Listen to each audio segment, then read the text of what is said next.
Friends, I think I'm live. I'm not sure. Let's check everything out. It's going to be a bit of a slow start today. I spilled some coffee, so just trying to get everything all set up. I got my special guest Empress Trash here with me, but I cannot hear her right now. I have a feeling that is Discord related, so we'll figure that out real soon. And also, hello. Yes, welcome. How's everybody doing? I'll be able to see you soon too, because I'm going to jump into the chat. All right. Hey, people are here. Awesome. All right. Well, welcome everybody. We're back on Creative Exploration, and I'm here with my friend Empress Trash, who is still getting connected. I think there's potentially some issues. Yeah, we are going to talk about glitching and fun stuff and all the things. And mostly,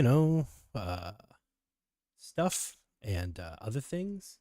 And then we might talk about stuff that's also related to those things, and maybe some stuff that's not related to those things. Yeah, it's possible.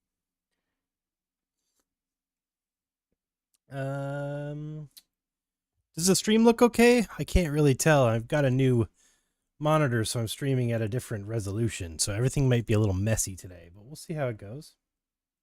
If you guys can't see the text on stuff, let me know. How's that look? Hopefully it's legible. Yeah, just let me know in the chat if it's all messed up, and we'll try and fix it.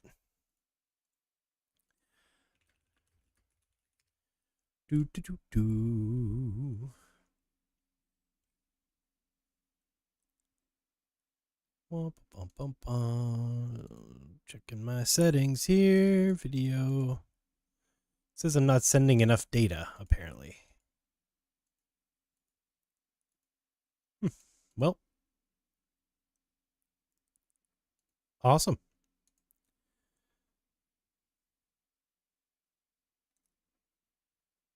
Right on. Well, how's everybody doing today on this fine Thursday evening? I'm just going to start glitching some stuff in Comfy while we wait for Empress to get sorted. And then when I hear her voice, we will start making things. She says her mic is muted and she can't hear me. Yes. Check your Discord audio settings. Your mic is literally muted on Discord. Sorry guys, we're just figuring this all out. Should be under settings, voice and video.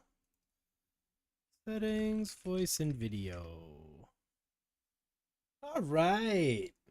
So, we are going to cover PhotoMosh today, which is software that Empress is very well versed in. I am less well versed in it. I've used it a bit, but basically, she's going to show us her sort of workflow with that, and then I was going to go through Comfy, and we're going to start kind of messing with what's possible in Comfy to sort of replicate some of that stuff.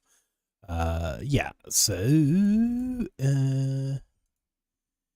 let's talk about fill nodes then, because fill nodes are essentially what I'll be using to replicate a lot of the stuff that's in PhotoMosh. If you don't know what PhotoMosh is, can you hear me talk? Hey, yeah, you there? Super loud. One sec, let me turn you down just a little bit.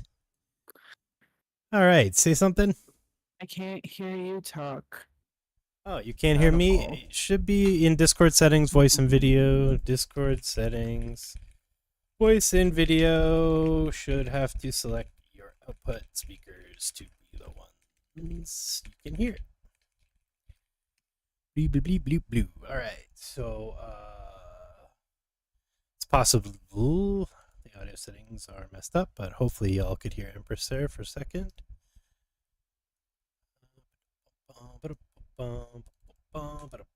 So the nodes I was talking about are fill nodes. ComfyUI fill nodes.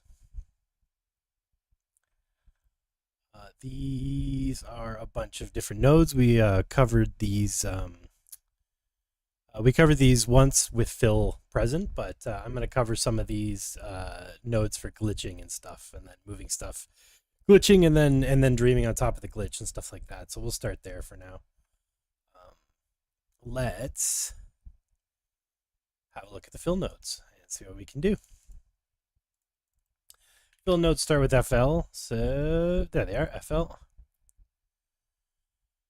Retro effect, paper drawn, pixel art. Paper drawn is a very cool one. We can try this. So let's take one of the images that we've made before. Let's do. We'll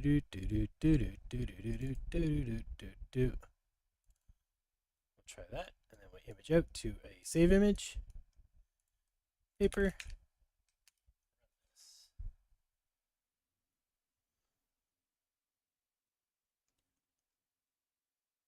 Very cool. So we can use these tools to post-process stuff that we've made as images and videos. So like we've got this cool effect for paper drawn and we got this cool thing, but what if we added a load video instead of the load image?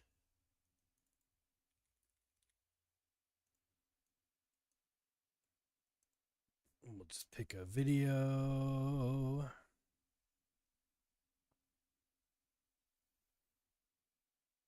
This lovely fella. Perfect. And we run this through here, and now let's add a VHS combine instead of a save image. 24 MP4 13 save. So now it's going to load this video, and then it's going to do the magic, and then it's going to combine the video, hopefully. Oh my gosh, I can hear you. Hey, hello, welcome. Yay! Can you hear me? Yes, you can. and I believe the audience can say. Yay! Technology. All right, well, welcome, Empress. I know. I did not tell everyone who you are yet, so I will let you do that. I don't feel like it's a good idea for me to just tell everyone who you are.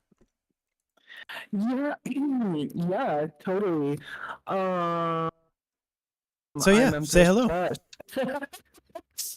First of all, do you need my video? How are we doing video? That's Yeah, send me those links from the OBS thing whenever you're ready, and I'll share my screen with you. Now you can see what I'm doing in real time, and they'll be able to pipe you back through the stream and stuff. So. Oh my gosh, technology. Indeed. Okay. Yeah. So, I mean, I've been on the live stream before, but I'll introduce myself again while I'm getting this set up. Yes. I am okay. So, do you want no audio in the camera I'm sending? You got it. Yeah, that's right. Okay. Sorry. Oh, that's okay. We're all learning. Yeah, we're all learning. I'm really trying to learn how to do live streaming better, but that's what we're here for. Yeah.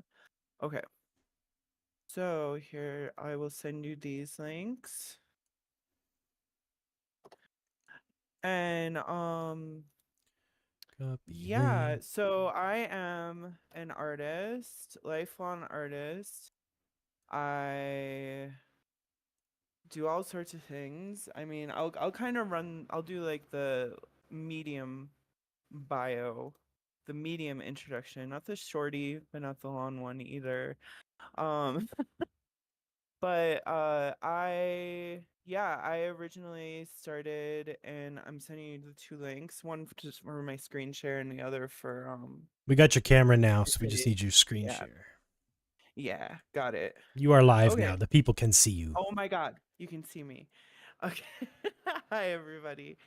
I am I'm a lifelong artist. I started doing art as a kid. I grew up in like a crappy situation, and art was just like everything for me. I started doing digital art probably like middle school ish, because that's really when I mean, I'm 40, so that's really when I learned how to do camera or do um computer things. Like I remember taking a typing class. That's how like old I am, Yeah, to learn how to like touch type. exactly. uh, Yeah.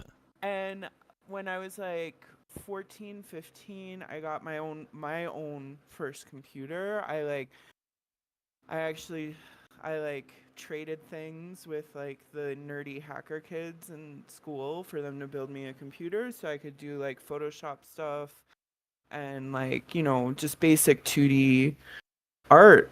And like a lot of it was like collage and stuff back then. And I did like glitchy stuff. Like I would do like just still glitchy stuff in like Photoshop by just like oversaturating and really pushing the visual data to where it would break. Like it was just something I was innately interested in back then, and I didn't really know glitch art was a thing. I didn't, it was just like the natural thing that I went to when I was like first learning that stuff. Um and then like, but I've always been a traditional artist too. Like I started drawing, painting. Ceramics was like what I did a lot of. Like I really love the physicality of that. And it like actually a lot of my what's funny, a lot of my early art was like black and white. Oh, And right like on. I was scared of color. I didn't like do any color. Besides like digital stuff, I would like play with color a little bit, but like all my like physical art was like monochromatic black and white. Hmm. Very like emo goth girl high school thing.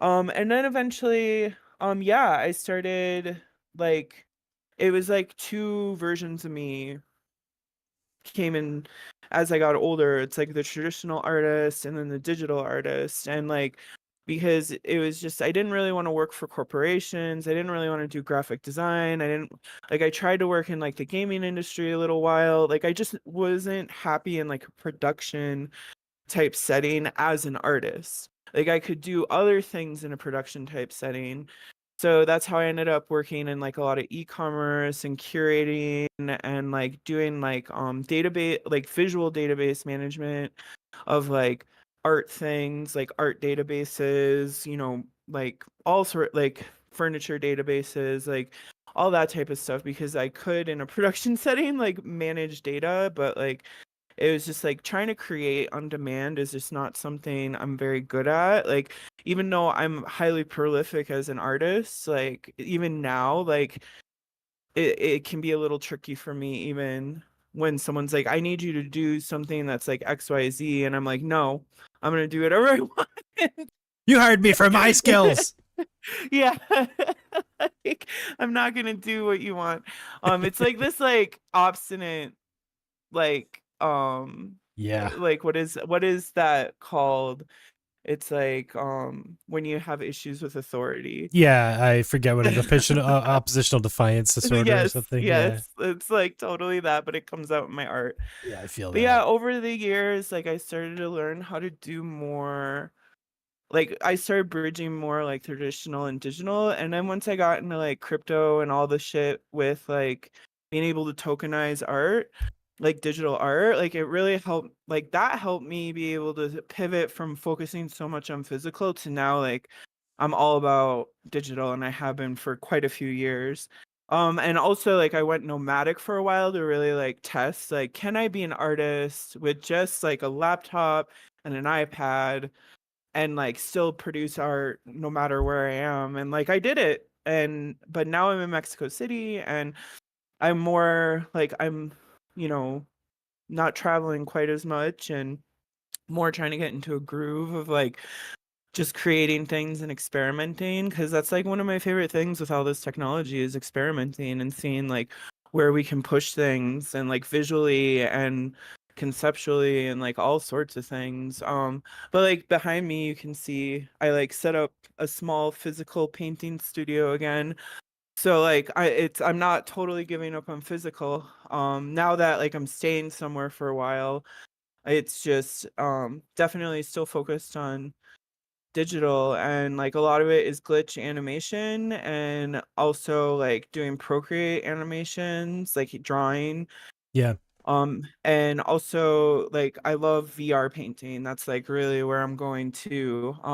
Because like I'm older, so I have some physical issues. So doing large scale painting isn't easy for me in real life anymore. But Mm. VR, I can like do an infinite thing, and it's like my You body can just isn't all grab it jacked and up. stretch it out Yeah, and yeah, like yeah. squeeze it down, and yeah, I know it's so fun. Yeah, it's not like anyone who does like physical painting knows like when you get really into it, it's like you want to make your own canvases.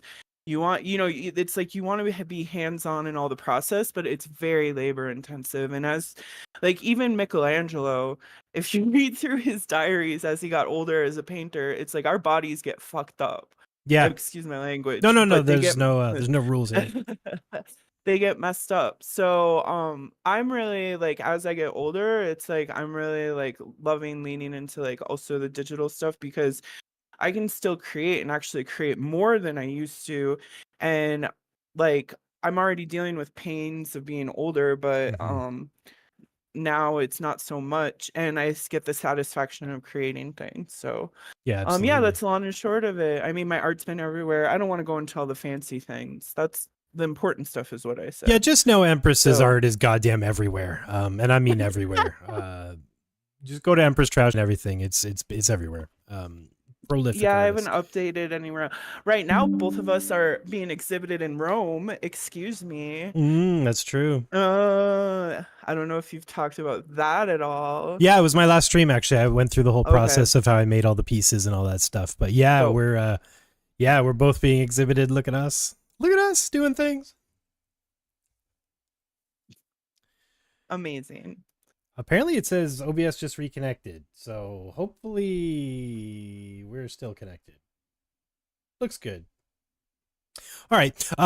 Your screen is up. So if you want to start nerding out about PhotoMosh, you are Yeah, more than welcome to start talking about that kind of stuff, and we can go into the comfy stuff I'm. later. Yeah, give me a second because I had like all this stuff set up and then I had to restart to get Yeah, the no freaking worries. Yeah. audio to work. So just give me a second to get into my files. Awesome. Luckily, I made a folder to be like, here's for the live stream. So I'm just gonna like run through because I've never really done a tutorial. I mean, like, okay, so one thing is I am a partner artist ambassador for Gamma, which is a Bitcoin art platform to be able that focuses on like really art things that are put on Bitcoin blockchain, which I'm Mm-hmm. not going to get into all of that, but I've tried to do through them, like we were doing a live stream and everything, and I was trying to show my processes before, but then we were having issues where every time I clicked it would like end my screen share, which was like the most annoying thing, and I couldn't share it. So this is actually like I realized the first time I'm actually having a chance to like share like what exactly I do in PhotoMosh Sick. and like it like not be crazy. So I'm gonna start from the basics Great. as Just tell people what because PhotoMosh is real quick before we get kicking. yeah. So PhotoMosh is first of all, it's a in-browser app for the free version, but for the paid version, which is what I use, and it's like a very low cost, it's like you pay once and then you have it forever, but they also have like a yearly subscription too for people who don't want to like pay the full right away. Mm-hmm. But yeah, it's a standalone app and it's like kind of like I mean it's I use it to glitch everything. I use it for like finalizing and post processing like all of my AI stuff. Yeah. And And it's it's great kind of because you I get that always real time feedback, right? Like you can you see get real exactly what you you're get doing. yes. It's I always think of it kind of like a mixer or like a synthesizer but a Yeah, like a visual pedal one. board almost, like a Yeah, effects pedal yeah, board. cause here I'll load up. So here you can see the PhotoMosh screen, right? Just Mm-hmm. checking Yeah, before I yeah, like yeah. okay. So I just drag and drop a file in. This is some dope stuff Purz made like a day or two ago that I was playing around with because this is I've been wanting like usually I do like female figures and I'll show some of that later. Hmm. Like I have some examples of stuff to show like my really like particular glitch process that people really like to really want to know and really want to see. So but for now, just to like explain PhotoMosh, we'll kind of use this. Um but essentially you load a file in and then it opens up this work area. You can up in this top left is all the menus, which you don't use them too much because really most of the bulk of the work is in this corner or in this right side here with all the different effects. And then let's hide this notification, and then like settings I go in to play with, but you can toggle between still or video. This is a video, so we're going to keep it in video. And honestly, like you can just open this up and hit this mosh button and then it will apply random effects. So like a lot of times when I'm like getting warmed up and getting started in PhotoMosh, I'll literally just hit this little mosh button a whole bunch and see what kind of cool stuff Right. it does. Because you can see here it like toggles on and off these like different effects, but then you can kind of start getting an idea of like what it does. Like this is literally how I learned how to use PhotoMosh. It's just like hitting that mosh button and be like, oh, that's what this effect does, that what this effect Right. does. And that's what they And do like then together. that's what they do together. And then also the big thing with PhotoMosh 2 is how the effects are ordered changes how they like play off of each other. So right now, if we like Yeah, the just effects look are at the added in series, not in parallel, so yes, you can decide the order. yes, that's correct. So like with these three, it's like, okay, RBG shift, barrel blur, and scan lines. You can also open these up and fine tune them more, but we're not going to get into that right now. But if you just switch this order, it will start changing the effects. This one isn't as drastic. I'll pull up one where you can really see it. So you can have presets.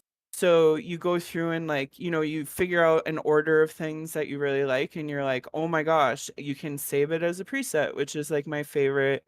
It's like, obviously I have a ton of presets and it like helps with like just having a starting point. But Yeah. this hue cycle one is a great example where it's like it's only 4 effects, it changes it.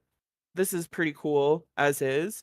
But if you like do different orders, you can start to see how it shifts. Like the like how the effects like interplay off of each other. So when you start like thinking about this and you can duplicate effects and they like start compounding, like if you see if I just keep duplicating this RBG shift, it like Yeah. does this crazy thing. um it You're starts just getting making new effects now. yeah, like it just gets infinite what you can do with it. And that's like what and in my brain, like how it's just like it's a stack of stuff. Since I come from, like I said, the background of really learning how to do digital art in layers in Yeah. Photoshop, like this to me is like a happy place for me because it's like, oh, it's just layers of effects and it starts at the top, and then it goes through them, and then how it's layered out, they all interplay off of each other and I can like manipulate and control it like that. So okay, say you do this but you have it saved as a preset, you can also like revert back to the original as Right. long as but like, and you can also update the preset. You can save it as a new, like if you like go somewhere so crazy and you're like, yeah, this is completely different, you can like save a new preset.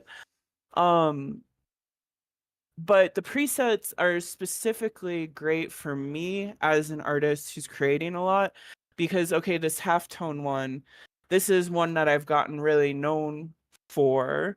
And having a base preset saved, it's like, okay, this is like this particular style I'm known for, and I can just drop something in here and then tweak it for whatever the media is incoming, because the presets are never like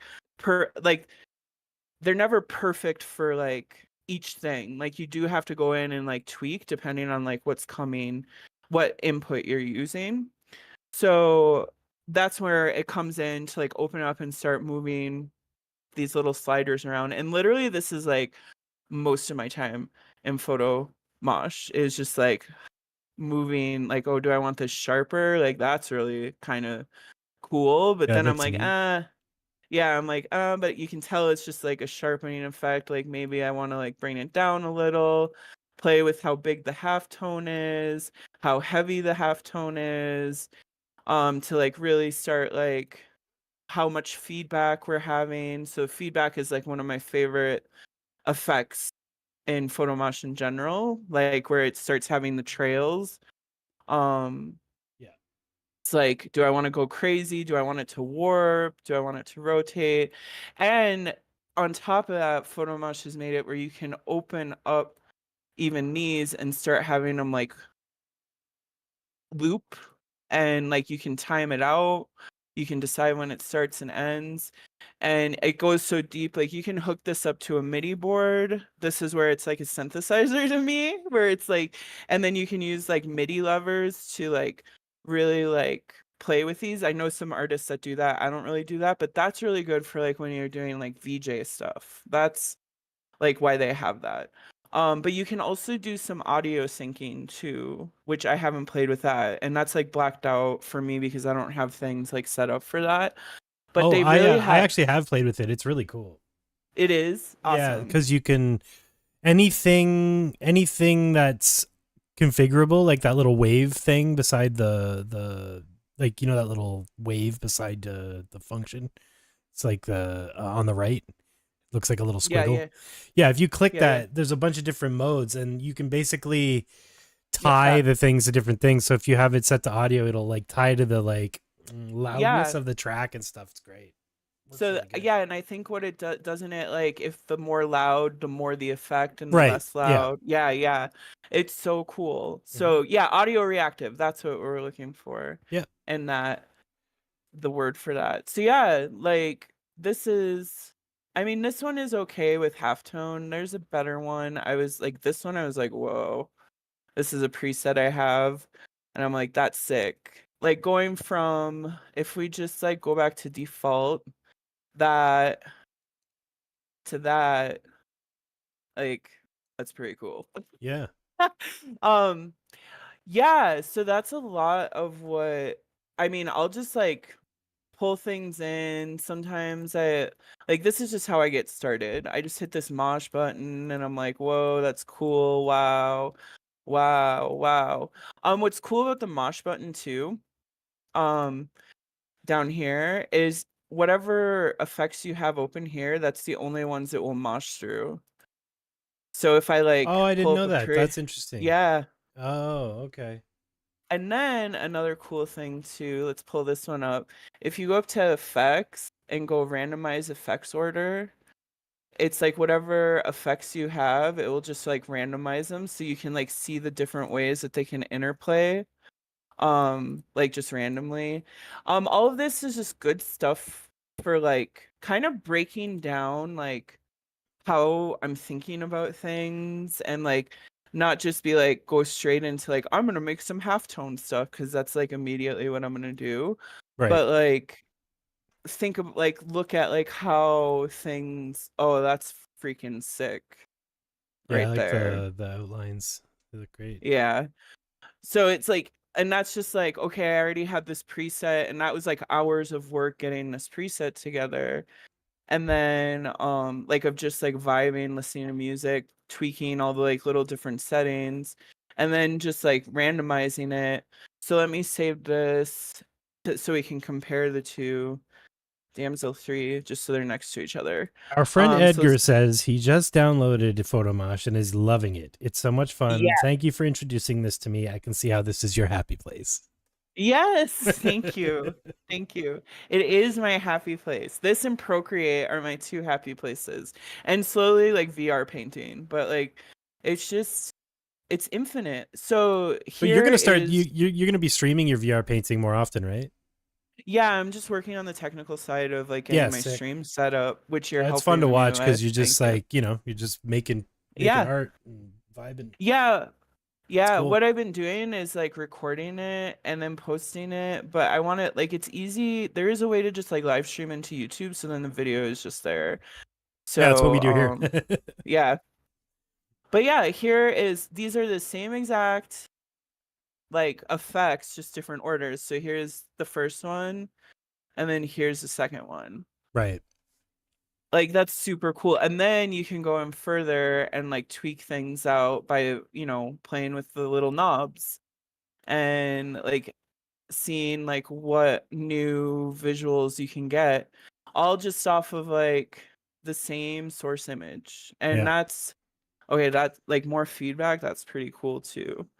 So then yeah, this is like I'll just spend hours doing this. And then a lot of times my process, what I like to tell people too, like I just put on music and I get like super stoned and I'm just going for like a certain feeling. Like when I look at it, like I want to feel a certain thing. Yeah. And so I just kind of keep riding the like different effects and trying to like it's like like how I paint. It's like I'm just trying to find a feeling. Like I don't know where I'm going visually with It's stuff all the jamming. time.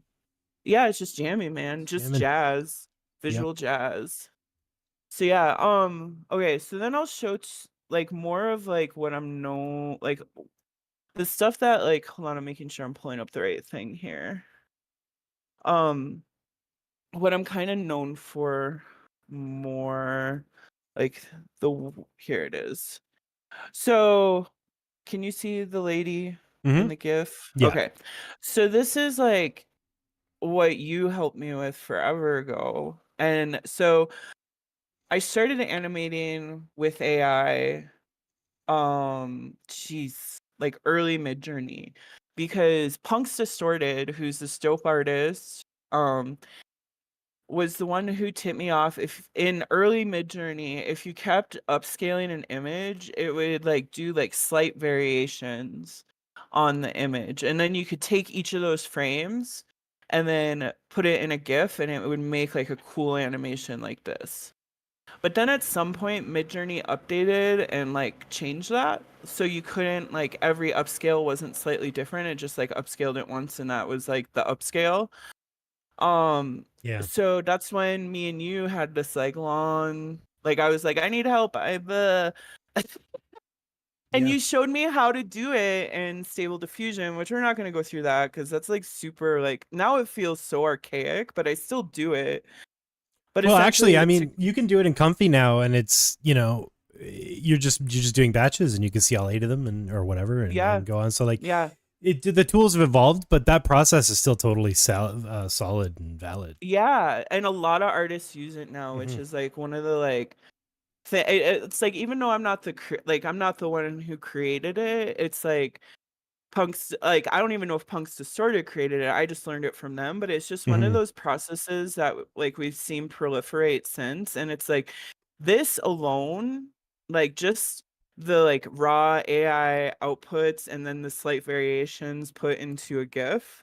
Like this is an art style in and of itself that I Yeah. see like a lot of artists putting out there and doing and like I think it's beautiful in and of itself. It's just I like glitching stuff too. So then I take this and I put it in PhotoMosh Right. and I start doing the things that I do. So but yeah, this is a GIF. Usually I do between 30 or 40 frames because I find it like has enough variation where you can't see the loop as clearly. Like it's long enough in the short-term memory in my mind where it's like, Hmm. okay, but it's also not too long where the file size starts getting too crazy. Okay, let's go. That's crazy town. But yeah, pull it in. It looks like that. And then usually with these, I'll start with like halftone and kind of see. I don't like that.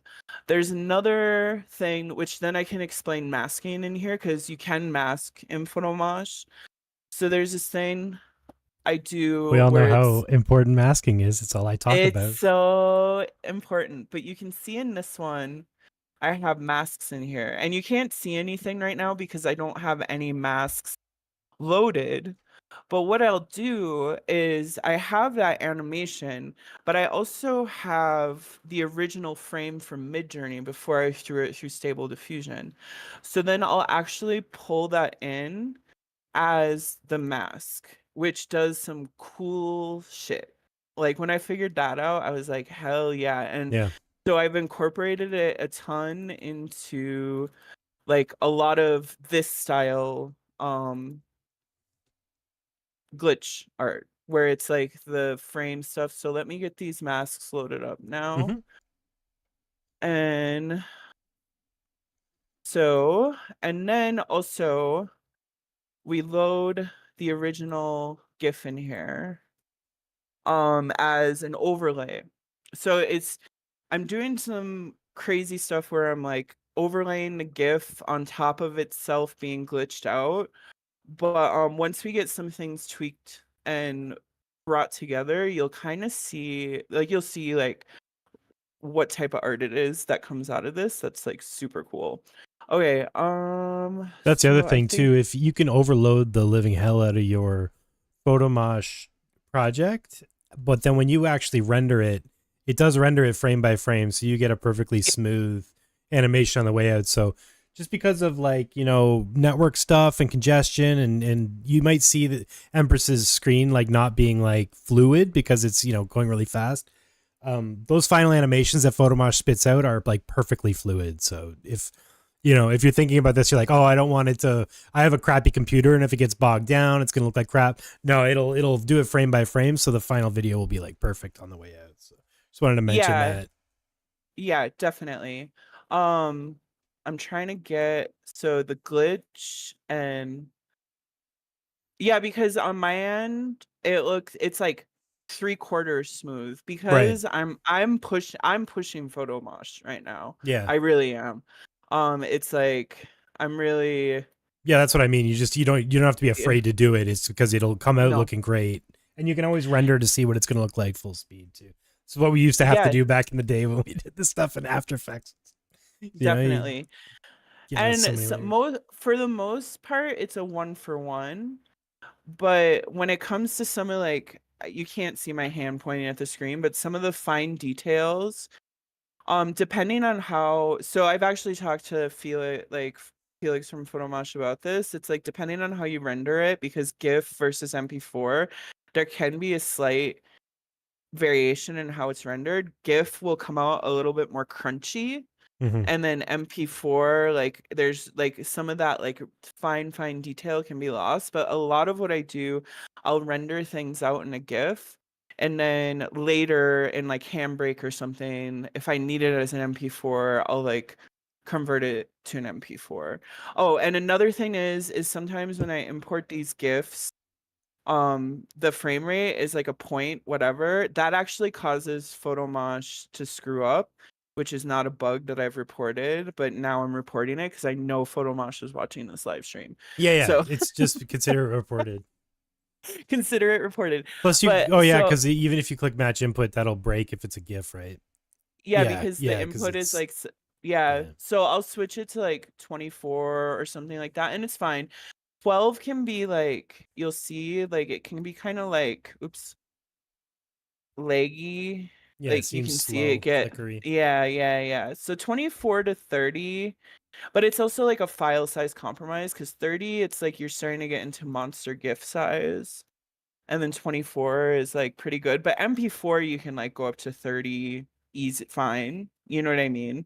Depending on how like what you want. But like a lot so like I'm thinking about a lot of this stuff too while I'm like creating it because I want to make sure like the final, because I can push things so far, the final thing like won't even like export. And then I have to like think about like, okay, what do I need to like fix What in can the I settings lose? with Yeah, it? what can I Yeah. lose? So yeah, like what we have is I have because I'll kind of go through this really complex preset. But so what is happening is initially I'm inputting the GIF, the really dope animated GIF I made from like all the stills. And it's first going through a watercolor. Um, so maybe we'll like kill it all so we can kind of see how they like Layer by build on layer. each other. Yeah. Yeah, this may be a great. I've never actually think I've done this. Okay. So watercolor. I'm just kind of breaking things down. I want to break things down. I can like play with this too, to like change how it's like interacting, but for the most part, I just keep it like 1 1 1 1 1. I can change the direction that will change the animation, and then I want to feedback it because I want to like make it like big and exploding everywhere. And I like hue shift because it changes the colors, so I don't just have a red blob. I start getting multiple colors layering. Scale is how far out it feedbacks. So I want it to like go hella out, and amount is like how much it's pushing it, I think. I don't know. Like how, not how far out, but just like how much it's doing it. And rotate and warp are okay. I don't use them too much. Rotate I use a little bit. The only thing that bothers me with the rotate and feedback, and this is another piece of feedback for PhotoMosh I've forgotten to give, is I can't change the direction. It's always counterclockwise. I What could happens if like you type -1 into that window? I don't know. Nothing. Oh, you It can't just goes negative? one. Okay, yeah. No. So it would be cool if I could like go clockwise, Yeah. but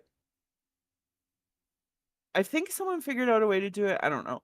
Anyway, so I have watercolor, then I put feedback on it, and then I'm like, okay, I want to mask this because I want to bring some structure back. But I Yeah. don't, and I want to like, you know, like start bringing reinforcing the original GIF in it, but like because I find like balancing between motion and still is like one, it's like an interesting visual thing that happens as like it keeps building on itself. Yeah. Um like not everything needs to be in motion, and sometimes it's good to have that like still silhouette of this thing going on to help give Absolutely. some stability to the piece. And then I'm like, let's sharpen the fuck out of it. Let's get some cool effects going. And it's starting to feel like an actual piece of art now. Like it, like even this in and of itself is cool. But to me, it's like not enough. Like I want more. I always want more. But like I really like how these like little, you can see like the little circuitry silhouettes, and you can like play with this to make it more. I like keeping the sharpen like somewhere in there where it's like you still have that crunchiness, but it's not blowing it out where it's like obviously sharpened. Mm. Um, like right in there. And then we want some halftone. And love the halftone. It's in like so many of my things. Oops, we still have that color correction on. We've had color correction on the whole time. Oops.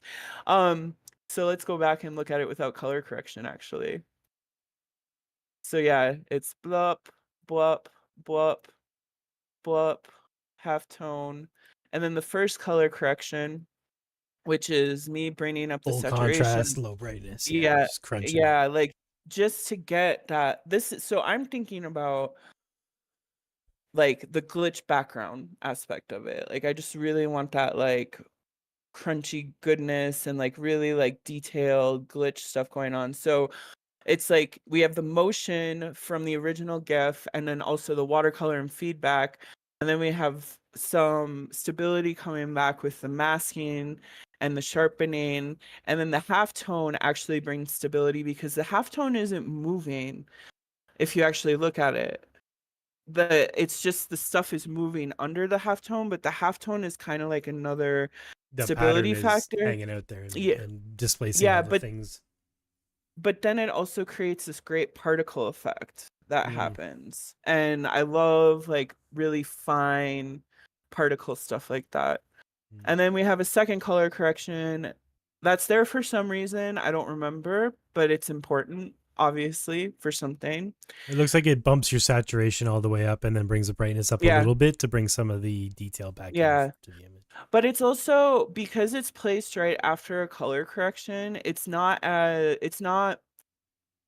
doing it as much as it could be. So like here's a great example. We have hue cycle. If I actually push the color correction after the hue cycle, it changes how the color correction works. So sometimes when I'm just doing like a double color correction, it's like a fine tuning thing Mm-hmm. that it's like to me I'm trying to get it into like a very particular sweet spot, and like changing the different color corrections changes like different things with it, you know?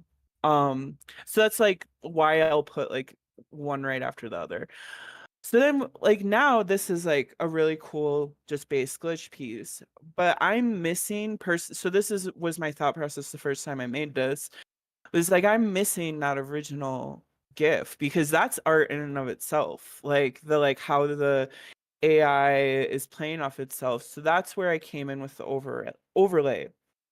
And then sometimes I'll be like, okay, let's do an additive. Let's do Yeah, spot. learn your blend modes, kids. Yeah, learn your blend modes because there's some cool things that you can do. You can play with the opacity. But what I end up usually landing on is bringing this in, but then masking it out again with the original file.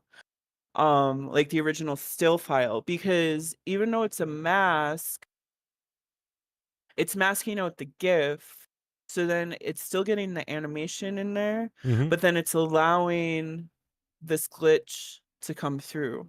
Yeah. So it's like you get the best of both worlds. And so looking at that, it's like, well, the contrast and the colors aren't great. Like the GIF got kind of muddled, even though it's full opacity and normal.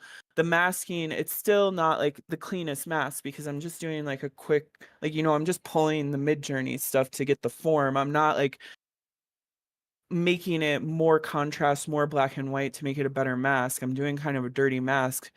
And instead of fixing the mask, I was like, well, can I fix it in PhotoMosh? And that's how I got masking another color correction. Mm-hmm. So then you can come in and really, so I usually put contrast way up. We love the high contrast. And then like these are a pack, like you can do it, but then it starts kind of over without the mask, and it kind of oversaturates your original glitch, Mm-hmm. which like, I spent so much time getting that fine tuned.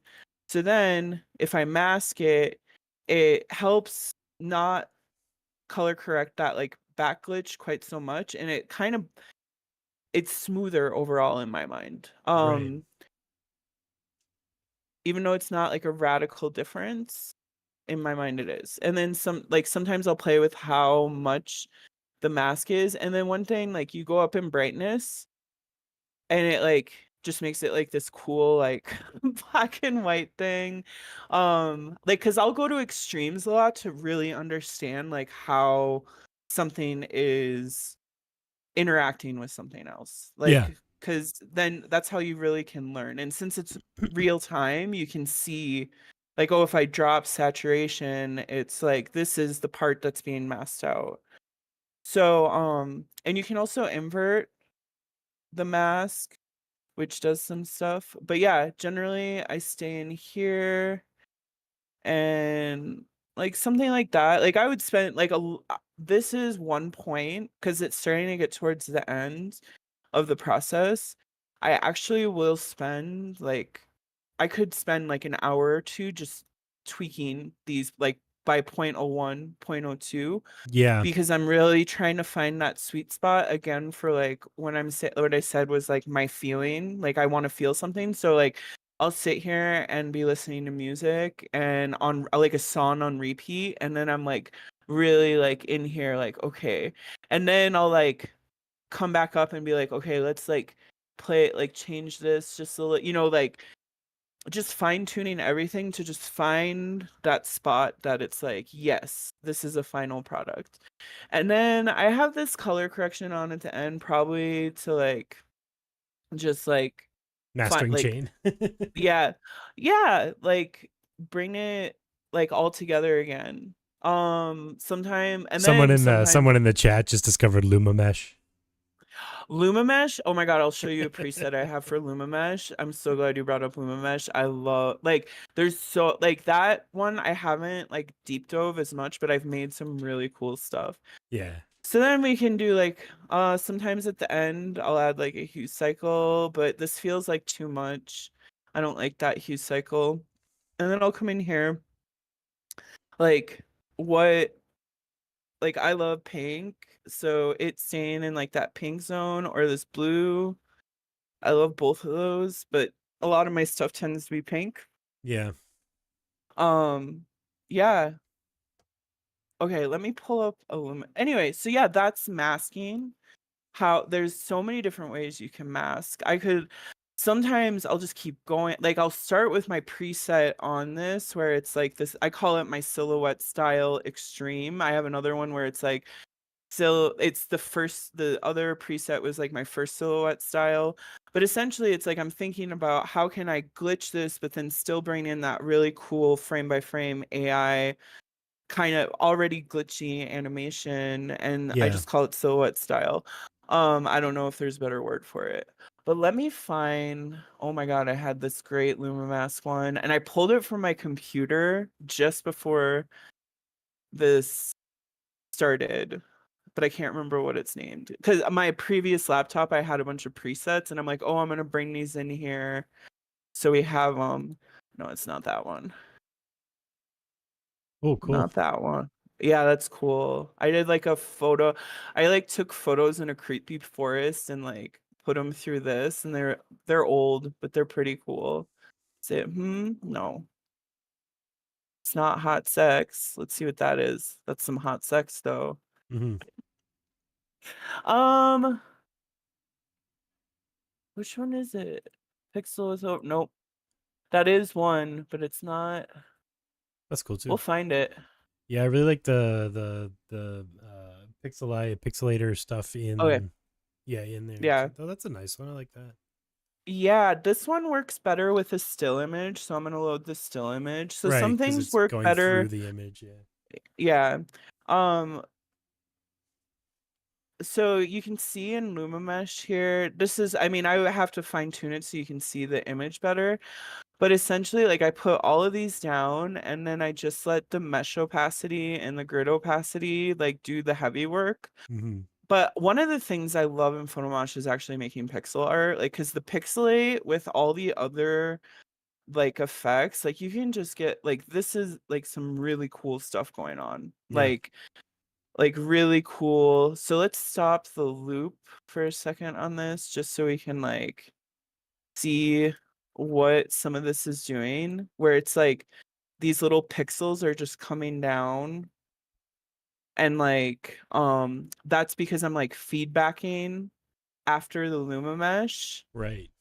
before the pixelate, and it like causes, and then I have you start seeing some like weird, it almost looks like ASCII, but I'm not actually doing any ASCII. It's just the grid playing off the mesh playing off of the pixelate.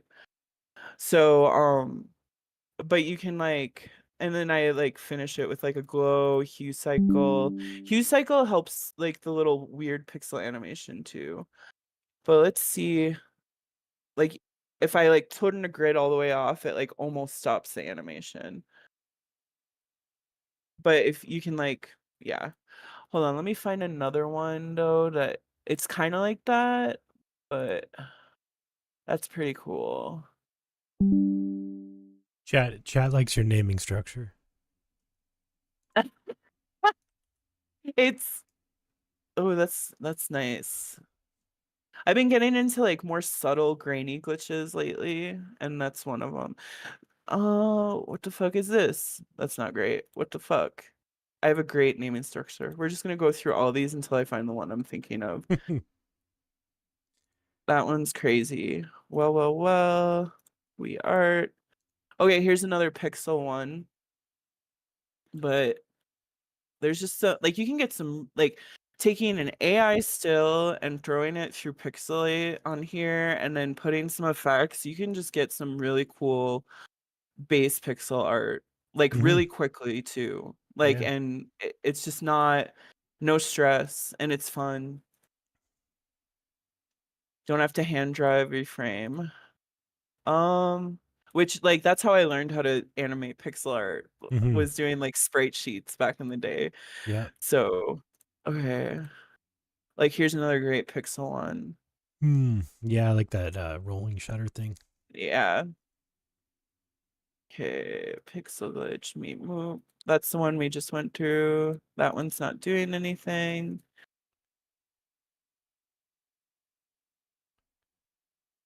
Okay. More pixel settings, landscape. And it's So this is fun a masking the wrong image over top of other images. yeah, I've done that. I do that sometimes. You can, I mean, so I layer the original GIF on it, but I've done stuff where I've like layered. Why am I not finding it? I've layered, you can like layer video on video. Okay, Mm-hmm. here it is. Grid glitch. That's what I called it. Where it's like the same concept as the other one, where it's like you have pixelate with the Luma mesh, but this one I got the settings where you could really the mesh. So if you bring like you have pixelate high, it's very pixeled. If Mm-hmm. you bring it down, it like lets the mesh through from this, and let's bring the bands down. And then like the mesh opacity is like how much color there is in it, but like you start having this cool thing with like a grid and pixels, and they just start like playing off of each other. And like I have, let's, if we just make it still, like you can kind of see Mm. that. It's like Um Christmas lights. yeah. Well, I really love sparkly things. So I'm always trying to figure out how to make things sparkle. Mm. It's like like really like Yeah, they should add a it's like glow or like a bloom to this if there isn't one there is already. a glow, but there needs to be like, because glow is pretty much like a bloom. Mm-hmm. See if I like glow that, but then you lose some of the like crunchy, sparkly Okay. stuff. Yeah. Oops. Um, so yeah, no, Luma Mesh is great. You can like get some crazy things. Like I mean, I've done a piece with Luma Mesh pixel stuff that was literally in like a pixel, like this is the pixel generation of like pixel art. like and it was the stuff that came out was like so sick, and then people are like, how'd you do that? And I'm like, PhotoMosh.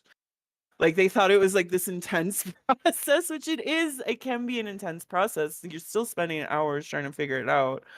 But like they like thought it was like, like either like I coded it, or it was like I'm like I made this special thing. It's like, no, I was just playing in PhotoMosh and made like really dope pixel art. Which So is, essentially a very similar process to the way you would code it. It's just real time feedback and like, exactly, and visual for the just drag it, artist. layer dragging and stuff without having to be like, oh, maybe this function Yep. should happen before this function, and having to go back and Yeah. edit the code and run it again. And, Yeah, exactly. So, I very mean, cool. that's like, I mean, I can go on, but you were wanting to try to replicate some of this, weren't you? Yeah, some of this stuff, a lot of this stuff is available like as shaders or open source versions. So a lot of it's been wrapped in Comfy and things like that, but not all of it. Like Luma Mesh, I think, is pretty unique to this app, and I think they got a couple other ones that you just can't replicate with Comfy. But yeah, some of them you can. But again, that's a different process where you're like plugging things in and running it and then looking at it, and that when it's done. So like again, this is if you want to do this stuff in real time, PhotoMosh is the move. Yeah, that's what I was gonna say. It was like Comfy, like you have to render it and then you can see it. But like, here's one of yours is that roll pixel. That's kind of cool. Yeah, it looks great. So it's like you can bring the 8-bit down a little, and then it starts bringing the original in a little bit. Oh, here we go. Let's That's bring really down that. cool. Yeah. So that's another really cool thing you can do with this stuff is once you've made something, you can mosh it or whatever.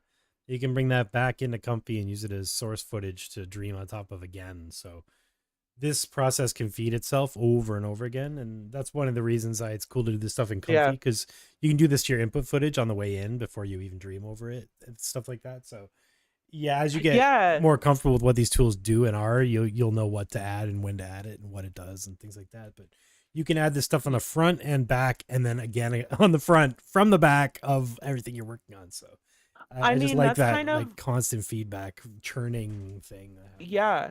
So one of the basic ideas of glitch art in general, like like just talking like broad concepts, not software or anything, is glitch to me is like you have a system and you break that system in some way, whether it's like using like what you just described as a feedback loop. So it's like essentially, but it's like a little bit broader of one where it's like you use it on the back end, run it through Comfy, post process it, and then you can keep rerunning it. Like you could start creating some crazy glitch with that because Mm, you're just keep reiterating, which that's part. So that's part of like how things glitch out in a natural way. So like one thing I like to point out is like glitches like in our DNA. Like DNA, literally evolution is just small glitches that happen over time in DNA. And then we get like all the variety that we have now. So when I think about it like that, and it's like I think about like what glitch art is, it's like it's the same thing with like any of these tools. And like AI to me, a lot of AI falls into the glitch art realm, even if it doesn't have necessarily like the visual like, oh, it has the chromatic aberration and it's like breaking visual data down. Even if it doesn't have that, just the processes in themselves yeah, you're are creating like, systems that make art, and that's and then universal. you like exploit those systems in different way to Yeah, create the visuals that you want to create. So, very but cool. glitch art specifically is like, how do we break it to then restructure it in a way? You know what I mean? Like, Absolutely. anyway. And it's like there's like it's experimenting and having fun and not being afraid. Like this does not look like what like the thing that I found. Like I say I found this roll pixel and then adding like this cool like Luma mesh line thing. Like you can still see the essence of like your original input in it, but it really has become its like own thing because it's just like, and it wasn't like a fear of trying to push things to like different extremes. You Yeah, know what I mean? And trying to disrupt the system that is there because you can end up having something you never thought you would get before. yeah. And that's Recontextualizes beautiful. your piece. Yeah. Yeah. Love it. I can't see your face anywhere, but Oh yeah, I know. That's the only drawback because I can only shoot my camera into one app, so I have to shoot it into OBS to be able to stream. yeah. So like I can't send it to Discord as well. It's very annoying. I need to figure that out. But yeah, let's switch over to Comfy Yeah. and I'm tired of talking. yeah, no, Thank that's you for cool. listening. Is there any like questions about PhotoMosh though before we move on? Yeah, people were actually asking questions while you were talking, and I was just sort of like answering them in text, so we weren't interrupting you. Dope. So I Thanks. think we pretty much covered all this stuff, but I'll just run through. Artificially Inclined says you're amazing, you fucking Oh, rock, thank you. and everyone's just finding lots of cool uses for this. 3 or 4 people here are pretty excited because they'd never heard of this before. So there you That's go. amazing. We're showing people new tools. New tools and easy tools. That's what I like. I'm lazy. Yeah, well, so laziness, that's something. It's not really laziness. It's Efficiency. yeah. One thing I talk about a lot is failing fast, right? Like if Yeah. the faster you can fail, the faster you can succeed. Because like, uh, if you spend forever and ever and ever and ever building this thing, and in the back of your mind, it's actually might suck. You're kind of just wasting that time. But if you can figure out that it sucks like 5 minutes in, then you can move on to the next thing, and that's not necessarily a bad thing, really. There's a No, lot to it's be said not. about like fortitude and staying with something, but how many times have I sat and worked on something for 4 hours, and in the back of my mind at the beginning of that journey, I was like, this isn't that cool, or this is probably not going to work out, but I still waste all that time. And yeah, you do learn things along the way, but there's something to be said about going, this is dumb, next idea. Yeah. Delete it. And like, I mean, like, one thing I didn't show is like a lot of times I'm like rendering out um different steps of what I do because I'm like, well, this is cool, but I want to try to push it further. And it's like a save point in a way. It's like, okay, I'm gonna like render out this. So then Yeah. if I go further, I'm not like screwing.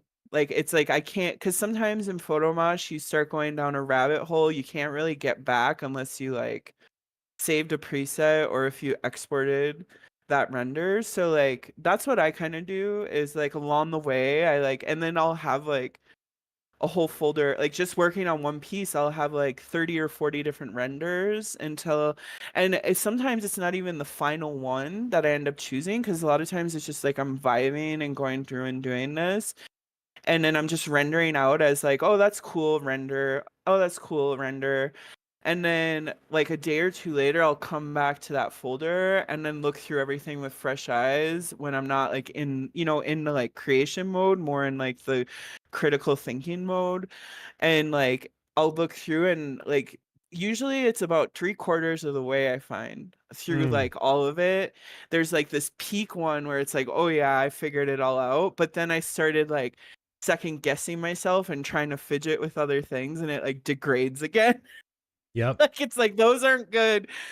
So I mean there's something, it's like when you're doing this style of process, I think it's really important to like keep saving along the way because you never know where in that journey was the most beautiful, like what you're trying to go for in creating, you know what I Yeah. mean, the No, most beautiful to absolutely. you. So just a little tip on that before we go into comfy. Let's go into comfy though. So Yeah, we get our sorry. nerd on. No, that's what we're here for. Yeah, so yeah, in Comfy you can actually do a lot of the things that we were just doing in PhotoMosh, but because Comfy is just an automated workflow tool, you have to do the thing, render it, and then look at it. So that's the power of post processing stuff in PhotoMosh. Again, is that it's happening all in real time, so you can adjust that slider, see what it does in real time, get to your results a lot faster. That's what I meant about failing fast. Yeah, But exactly. yeah, so like, but if I just have an image, right, and I want to mess that image up before I dream over it, I can do that kind of stuff here, and keep it all within Comfy. So, if I'm already rendering images, I'm already making animations, whatever, you can use this stuff to mess up that footage in the box, basically. But yeah, let's use our friend Phil's nodes here. Fill nodes. We have ASCII, glitch, ripple, pixel sort, hexagon pattern, halftone, shader toy plugin, which lets you just paste GLSL code from shader toy in and have it do stuff. Pixel art, infinite zoom, paper drawn, retro effect, and some other stuff. Image pixelator, image collage, and a thing that you can use to actually label images, which is super handy. Yeah, this whole pack is really sick. Highly recommend it. But yeah, let's start with the halftone. So we take a load image, we pass it through the halftone, and we pop out a preview image, and we look at it, and there we go. Done. Halftone. Change your dot size. Halftone. Change your dot spacing. What I'm doing here is I'm changing something, and I'm hitting Control Enter to run it. I have a feeling what I just did is going to kill my computer. If My it spacing wouldn't is be very a low. it wouldn't be a glitch art thing if one of our computers didn't die at one Yeah, that's point. true. There we go. So the spacing is so close together that can't be seen. Yeah, there we go. So this is actually a different halftone algorithm than the one that's in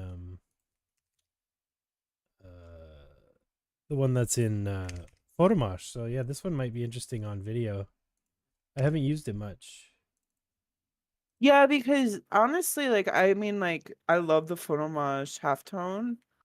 Don't get me wrong, but also like a more adaptive halftone where it isn't like the static grid, but it's Yeah. like the size of the dots were to change and kind of, like, Lulu Triple X, the Yeah. artist, right? Yeah.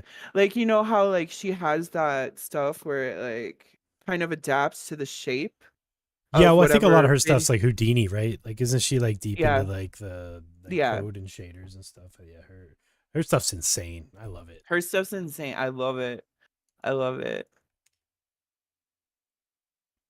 So yeah, Let this me is a do glitch. This is a glitch node. So just it makes boxes and glitches up your stuff, and then you can add more glitch, and it makes more stuff. dope. You can turn the colors on and off. So it's either just cut up your images into tiles and then like mess them all up, or you can add the color breaker and it'll like add different RGB mixes to each tile. So, and then if you just back it off a bit, you can kind of like it's hard to see, but it's just glitching out ever so gently.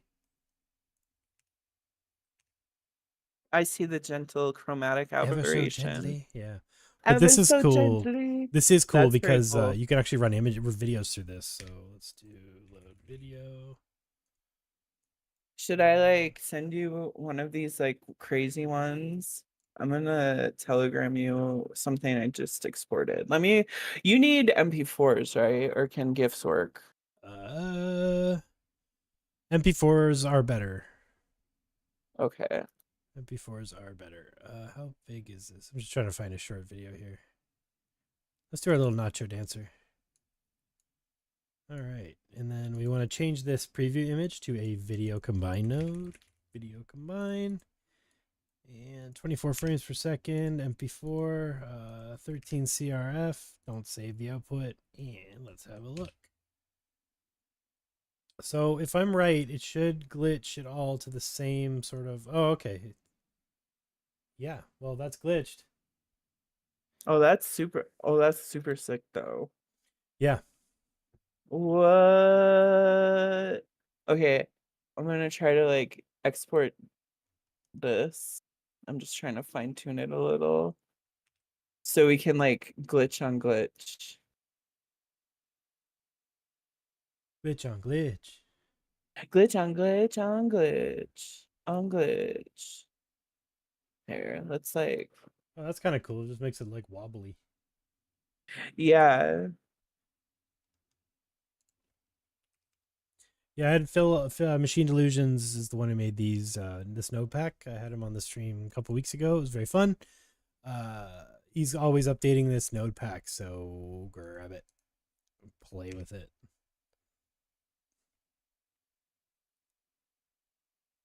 But yeah, it's very cool.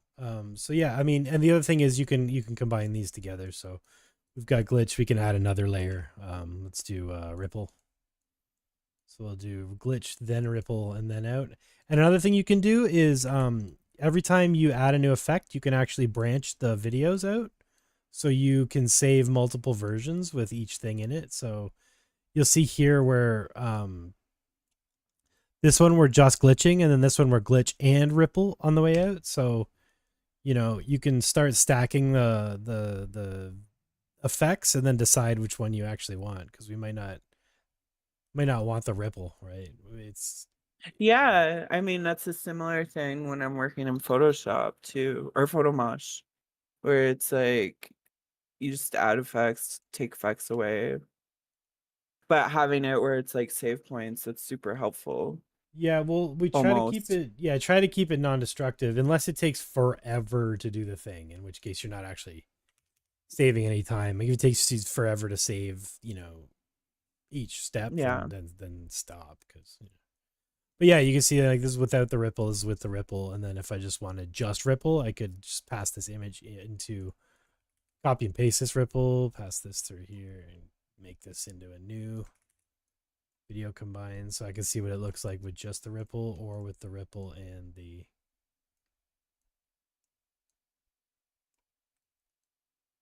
This is hard to explain, but basically here it's glitch, here it's ripple, and here it's glitch and ripple. So, you can decide what looks good and why, and if you want to even combine stuff and how.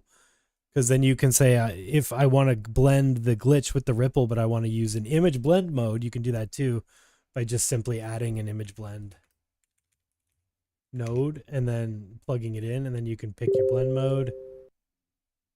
multiply by 1, and then it'll. Oh yes, we have to plug the other one in. Glitch, and then ripple goes into 2, and this goes out into this one. So now we're multiplying the ripple over top of the glitch. So yeah, already, you know, you can go crazy doing this stuff. FL, what else? There's pixel sort, yeah, halftone. The infinite zoom node is really sick too. You can take any image you have, load image. I can do this. Load image. We can take this image, we can infinite zoom on our way out and add a video combine. Should have just kept them around. 24 frames per second MP4. All right. Blah, blah, blah, blah. 30 frames, iterations 10, speed 1. So I think this will do 30 frames. No. We got to repeat this image batch on the way in. Repeat image batch, and we're going to repeat it 24 times. Set the frame rate to 24. And we're basically sending this image in as a batch, and this will give us a zoom. And if you find the right length, it'll actually loop. I think it's twice on scale 2. Yeah, basically. You got to find the sweet spot. You can zoom in on any image infinitely like this. It's pretty cool. Whoa, that's super cool. You can glitch that, or you can do whatever you like, you know, on the way out of that. So, and then you can increase the speed. Just like go full vomit mode. That's super funny. I am sending you, so they're on Telegram because I can't on Discord. Yeah, that's fine. So essentially the idea of like bouncing back and forth. So these are things of that, like, we're like the like cloudy water animation that you made, and it's like from of what you originally did it in Blender, right? And then like trained Allura, you said? Yeah. And Emotion Laura, and then it's like me taking in PhotoMosh, and I just did like 3 variations that I sent to you, and like maybe you could try throwing them through Comfy. Sure. And we can like go back, like you said, like go back and forth and see like what happens. Like how much can we break things? Just downloading them. Yeah, they're rather big. large. The chunky. I did it at high quality. Sorry, I am an Empress. Unacceptable. I'm an Empress. I need the highest quality. So that's sick. I think it's still downloading. Okay, let's do it. Let's do a workflow. Let's just do an image first. So we'll just click load default. We'll load up a default workflow. I'm gonna swap out some of this crap. We're gonna use let's do SDXL Juggernaut. Yep. Clip. Yep. What is it? Euler? No. DPM PP 2M Keras 30 at 7, I believe. 1024 by 1024. We'll just do a quick run. This should make a beautiful scenery, nature, glass bottle, landscape, purple galaxy bottle. That's the default prompt. If it does, then we can load this video. Purple galaxy bottle. Sounds beautiful. Purple galaxy bottle. And where did I put these files? They're in here. Choose video to upload. Bloop. And let's load this. I'm gonna pause my camera and stuff and take a quick break. Oh yeah, and sure. Grab a drink while you're setting I'll set this up. That video is too big to load, so, and that's the smallest one. This is a Comfy problem, not a you problem. Load image, load video. Maybe I can load it from the path. Basically, I just want to load the first frame out of this video. So I'm going to do that by frame load cap of 1. All right. And then we're going to feed that into a VAE encoder. And first we are going to image scale this, and we're going to scale it to a size that looks good in SDXL. I forget the SDXL resolutions off the top of my head. 1344 by 768. 1344 by 768 because it's a wide image. So pop that into the VAE encoder, pop our VAE in there, latent out to latent image, and we no longer need this. We'll save it for later, but this is going to now take this image and use it as the noise that we are diffusing from. Let's keep the name the same. Okay, so we are fully denoising, so we're getting none of the original image. So let's go back to 0.7.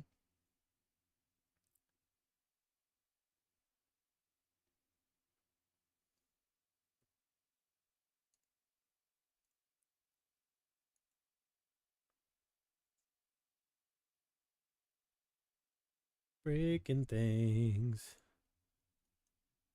Okay, yeah, we got none of the original image because I was fully dreaming over the image. So let's back it off and try to get some of that original image back in. So now it's kind of using this as a landscape. It sort of sees this as, you know, the background. This is the sort of foreground. Then it's putting the bottle like here in the image. And then if we were to back this off more and more, 50%, we should get, you know, 50% of the image coming through. Let's make this nice and big here. Yeah, that's pretty cool. So now we'll go 50. Now we're getting that the original image is bleeding through on the way in. Then we're kind of dreaming over top of it. So this is the most basic way to do this kind of thing, image to image, but we're going to actually use IP adapters next because it's way more interesting. But this is the idea. We're using our image that we made as the input for our dream. So now we're getting, you know, beautiful landscape over this. But again, this is not the best way to do this. The best way to do this is to go back to our empty latent image and add IP adapters. So we're going to go over here. We're going to add a unified IP adapter loader, and we're going to select plus. We're going to take the model from our load checkpoint, and the model go out to an IP adapter advanced. Not IP adapter, but IP adapter advanced. Okay. Model, IP adapter, model out. Okay, so this is the idea. Into the loader, through all your IP adapters, out to the case sampler. All right. And the only other thing we need now is an image scale to total pixels. Set that to about 0.76. Now grab our input image from here, plug it in there, and send that into our IP adapter. And that is essentially all we have to do now. We can go to our prompt. Because IP adapter is at 100% and it's just going to look at this image and do the thing, we can change this to like 4K and just leave it alone. So now it's going to try and make what it sees. So it's going to look at this, decide what this is, and then try and make an image. It's doing a pretty good job.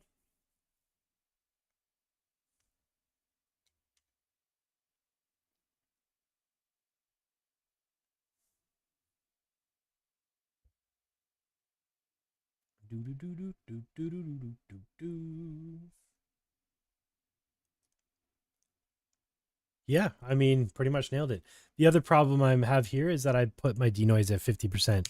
When you use denoise at less than 1 with empty latent noise, you're just adding noise into your image because that's the sort of the thing that it's diffusing from. So I did that wrong. You did it wrong. I did it wrong. I'm back, but I'm eating chips. Which mic is live for me, Discord or my camera? Your Discord is live. If you mute on Okay. Discord, nobody will hear you. Okay, unless people want to hear me eat chips, but I think it's a different stream. Start your ASMR career. Yeah, that's premium content listening to Yeah, me eat yeah, chips. yeah. They can't afford it, man. You can't. You can't. It's a special privilege. Hmm. Well, that's what it saw out of the image for our first stream. That's sort of the input. Zoom in on that image again. Like, let's appreciate some of these glitch details that are coming out. That's sick. Yeah, I Absolutely mean, it did a pretty sick. good job, eh? Yeah. And then take that and run that through PhotoMosh again. Ooh, buddy. Mm-hmm.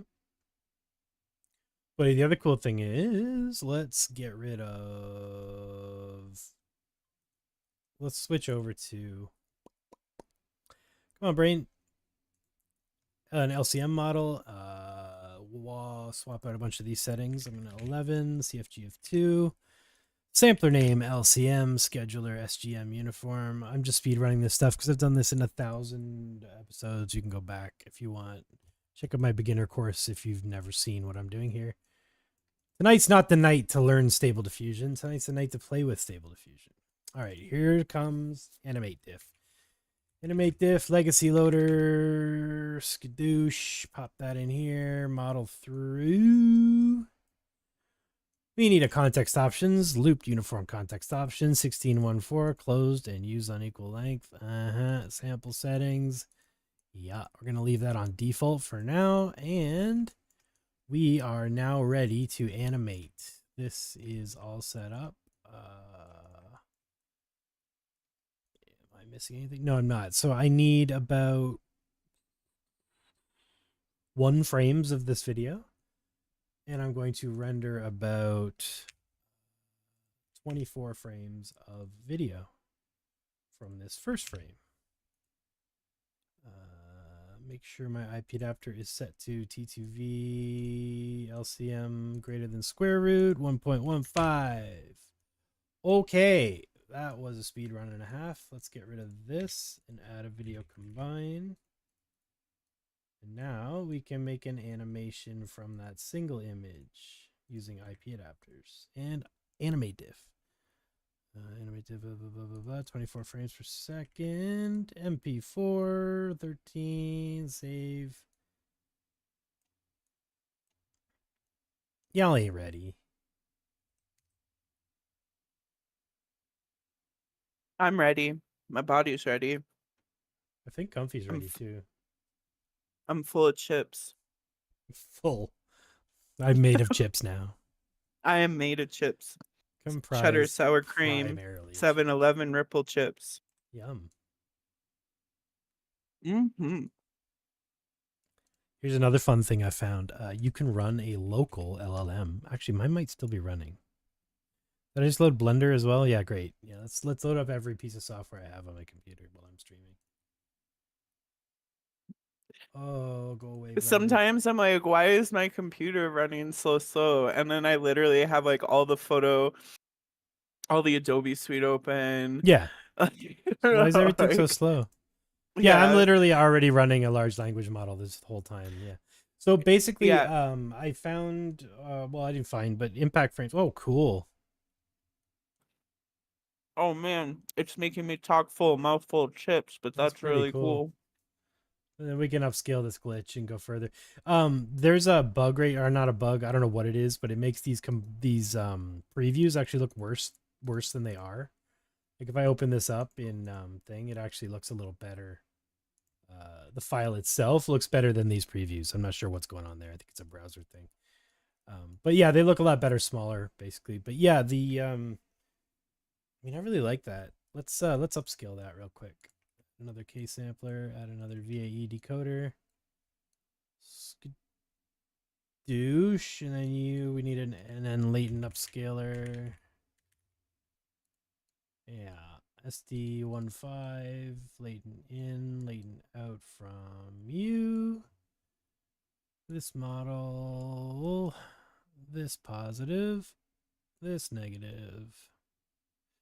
And we're going to do 8 steps. About 1.5 CFG, LCM, and denoise around 0.7. Sure. Why not? and then we'll pop an upscale. So one thing I'd like to do is add a seed value that's for both of those, so that we can stop workflow stuff. Basically, if all of your stuff uses the same seed, you can bypass things that happen later. And then if you like your run, you can unbypass the upscaler. And then it'll do the upscale run without having to do that first run. So it's a way to save yourself time by feeding the same seed into everything that can take a seed. Because then your workflow becomes this sort of modular thing that you can stop at certain points by just saying, literally bypassing these nodes and saying, I don't want to do this part yet. And then if you like it, you can unbypass it, run it again. And because it's already done this and it's the same seed and all the same stuff, it just starts from there. So it keeps everything in memory.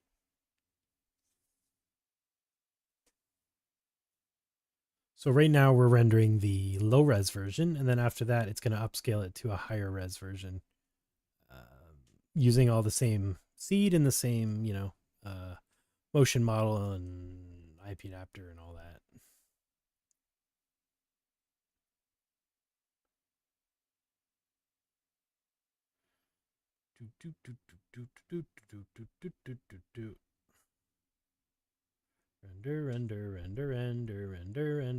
Render.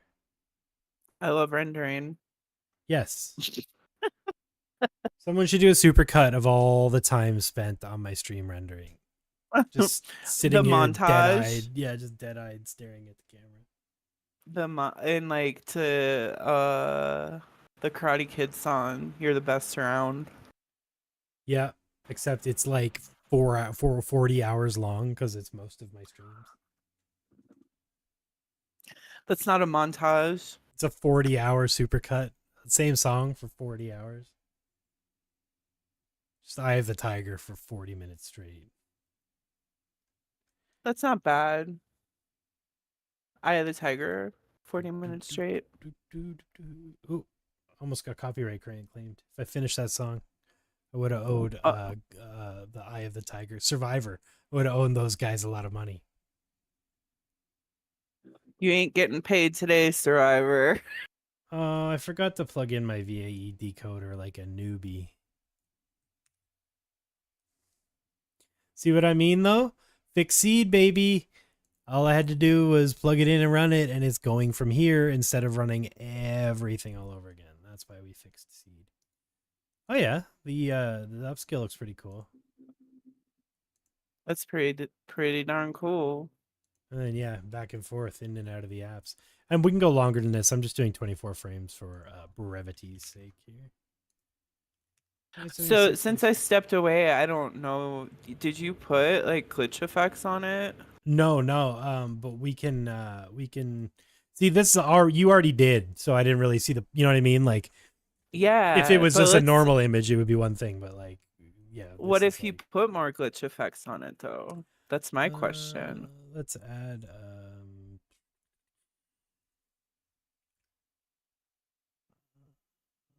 FL glitch. Yeah, we could just glitch it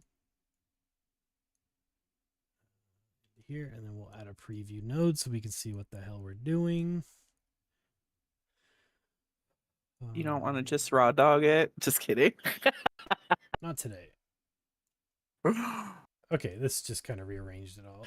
Rob Ness was telling me about this thing about like how people are raw dogging flights now. Where like, yeah, it's like a yeah, badge of honor to be able to sit there with no mental stimulation for 7 hours just straight. the map. That just sounds like psychopath behavior to me. I couldn't even imagine. The thing is, like, I'm like, but I just sit and stare at the map for a flight the whole time anyway. I just listen to music. Yeah. That's what, like, that music is like the one thing between me being a psychopath. It's like, yeah. Because like I was like, wait, I kind of low-key just do this anyway on flights. Yeah. But then I'm like, yeah, it does seem pretty psychopathic. It's just like I get, yeah, but I get motion sickness no matter like what. Oh yeah, and like so you gotta like keep your head straight and like. Yeah, and it's like planes are a little bit better because it's like than a car, like a train or something like that. But it's like, and sometimes I do like just sit and stare, like I play like my Switch or like I do like my iPad, but like I can't, it's just like I still low key get like that little bit of motion sickness. So I Mm-hmm. find just like sunglasses, hood, earphones, my headphones in, my little earbuds, and just like stare at the map is the most comfortable for all of it. And I have that like map autism. Oh my god, that's super cool. Yeah, this came Where I out just great. love maps. So just staring at a map for like 7 hours isn't that big of a deal for me. Yeah, and like the I don't know, there's the I can't remember what I was gonna say. It had something to do with planes. Oh, yeah, I can't look at a phone or anything when I'm in a car. Like if I'm in the back Yeah, seat of a no. car or anything. Nah, it's Nope. just No. vomit Like when I'm city. in like at a stoplight, I'll check my phone quick, like when I'm a passenger. But then the second it starts moving, I can't. I really wish, because I love reading, and I really wish, like, I mean, I've tried like all sorts of things before people try to tell me, like, here's how you fix it. It's like I've tried many things, Yeah, and I just find it's best to just not. it's cool. Eh? The Like, more we section it up, the more the motion model's starting to see the squares, that's and really it's adding cool. like this, like gritty, broken box effect. It's pretty cool. Yeah. So just a fair warning, it's storming here right now. It's like rainy season in Mexico City. But sometimes during the storms, like power will flip out really quick because it's a big thunderstorm I hear outside. So Yeah, no worries. I mean, I think we've been cooking for like an hour and a half anyway, so yeah, it's no, it's no I'm worries. cool like to keep going. I'm just letting you know if I just randomly disappear, it's That's not me why. snubbing you. Yeah. It's It's like, all yeah. right, I've had enough. Goodbye.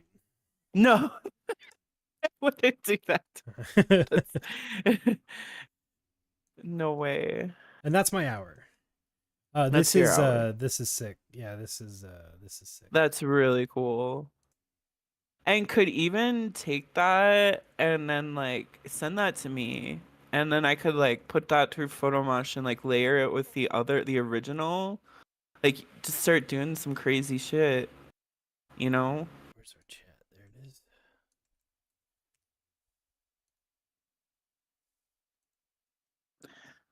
It's so hilariously smaller than the input because it's like That's fine. 576 upscaled one and a half Oh, times.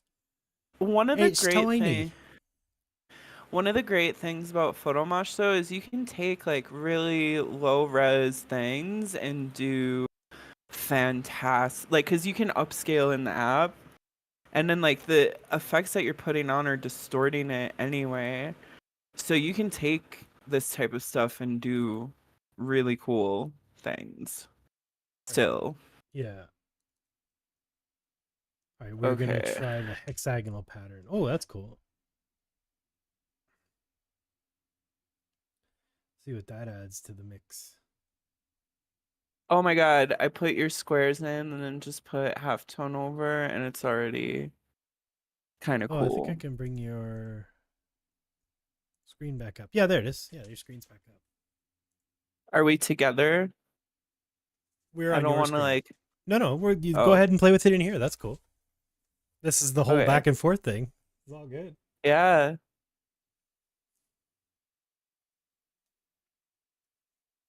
Yeah, the I'm Comfy and PhotoMosh are very powerful together. Oh, look at that. Look at that fine glitch with it. It's nice. Yeah, because you can use Yeah. PhotoMosh to start introducing even finer detail to these sort of lower quality Yeah. renders, right? And then you can upscale it so it's like, okay, I'm gonna go back up to 1024. It will maintain the aspect ratio. Um, but then just to, like bring like and then look, Yeah, it because like your new still glitch has that level of detail. Even if the yeah, original it's the image is being effect. stretched, you're getting this nice new detail on top. So Yeah, so it it's does whatever. this great yeah, it's like because it's taking that input, but then it's upscaling it with the effects. not necessarily just like distorting it. And so you can still, if you have like a really good grainy detailed effect on it and upscale it in the app. So even if what I'll do up to 2048 so you can see, because sometimes I'll scale things to change the effect too. Yeah, Because I because want, the scale is relative to the resolution, not yeah, the slider. Yeah. yeah.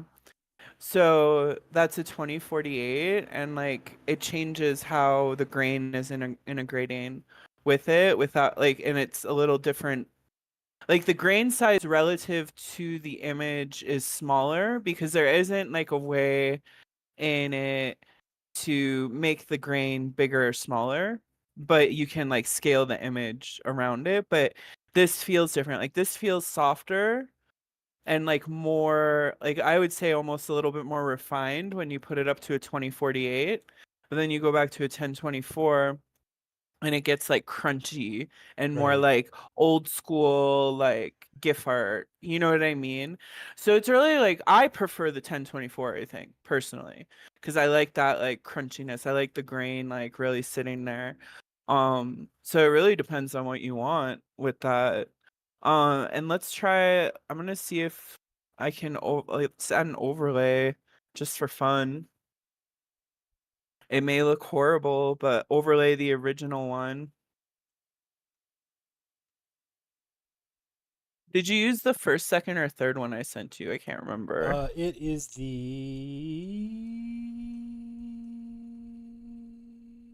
look at the folder. The third one? It is the first one. The first Yeah, one. Okay. 168.mp4.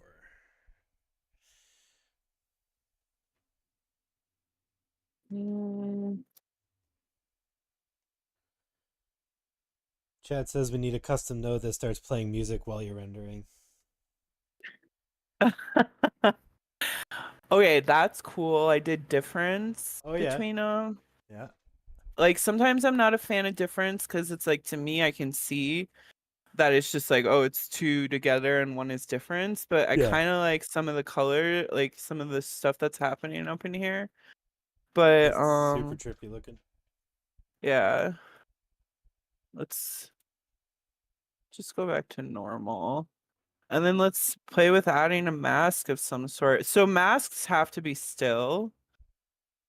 That's one thing. Like there's no animated masking, which would be really cool if like Photoshop people, if you could somehow use a video to mask a video. I don't know if that's even possible, It is. I think but the limitation there is they don't want to have to deal with like, okay, well, this video is 48 frames and this video is 240 frames. Like, yeah. how do they line up? But you could just make everything be whatever the shortest video is, and then just loop. Yeah. You know what I mean? But yeah, totally. I get why it would be hard to implement after they've got it working a certain way. But yeah, it would be sick to be able to use the animated masks because that's pretty much that's one of the main things I do in Comfy is just make shader masks with Blender and use them to push pixels around in Comfy. So Yeah.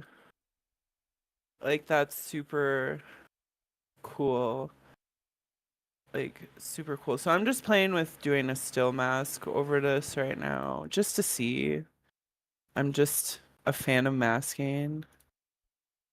And it's like distorting it because it's like trying to make the square fit into the situation. And I kind of like the slight distortion though. Let's what happens.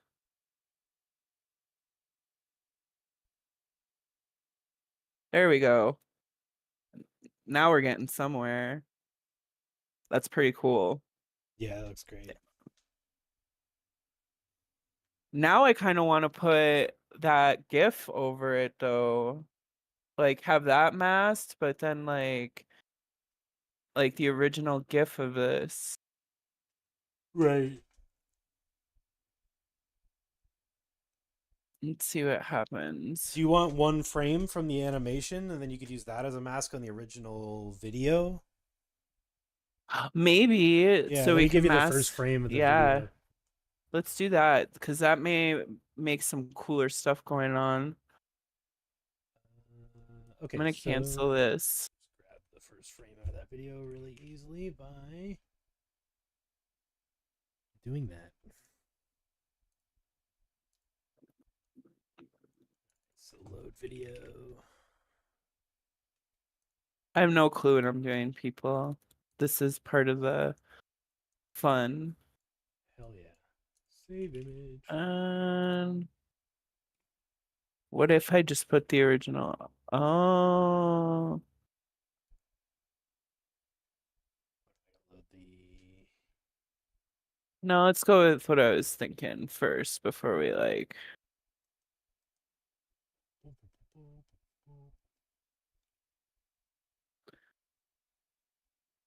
I broke something. What'd you break? I don't know. Usually when I break something, then I just close it and reopen it. Unbreak it? Unbreak it. Unbreak Just like Alright, I sent you the frame. okay.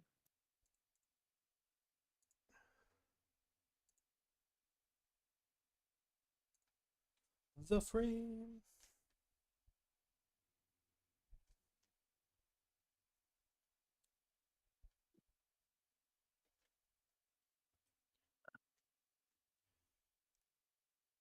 Oh, that's cool.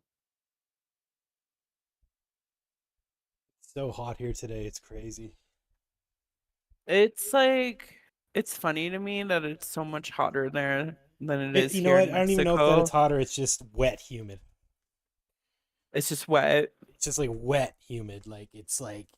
I'm just sweaty just standing here. It's terrible. I need AC. That's what I need. Yeah, but you only need AC for like 3 months out few of the year. months. Yeah. So here I'm replacing the masks with like just that square one, and we're back to like abstract, and it's pretty cool. Yeah. Yeah, that's sick. Yeah. Like the mask gets cut off a little bit. Let's see, show because you can show the mask. No, it's not the mask. What if I invert it? There's a slight difference in inversion. I think I like it regular though. Or just blend it in less, maybe. Yeah.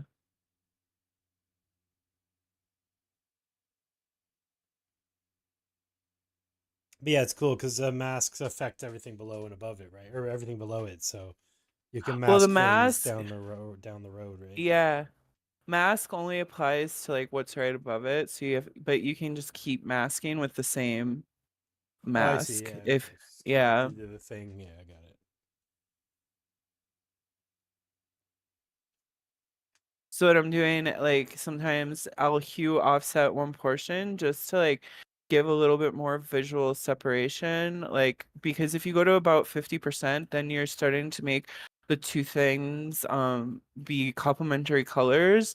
And like in color, so this just gets into color theory where it's like when you have complementary colors sitting next to each other, it actually makes each of the colors visually look more saturated without having to increase saturation. Right. And so it's a little thing I'll do like to like bump color up even more, but without like necessarily pushing saturation even further because it's almost more powerful. Like if you have pink and green sitting next to each other, like even if they're a dull pink and green, they'll just look more pink and green because it's like the opposites sitting next to each other. Yeah. So I do that a lot. Just I think about color theory a lot when I'm like doing any of this because color is like a main form of like how I communicate. So, okay, this is like in and of itself right now, this is just sick. And I'm gonna like export this. I'm gonna do a GIF though. Cause this is I want that crunchy. Like no like yeah. Um but I like to me like communicating with color is like a whole language in and of itself and it gets in like a lot of my work I'm trying to think of how to get in on like a subconscious level in a Yeah. way.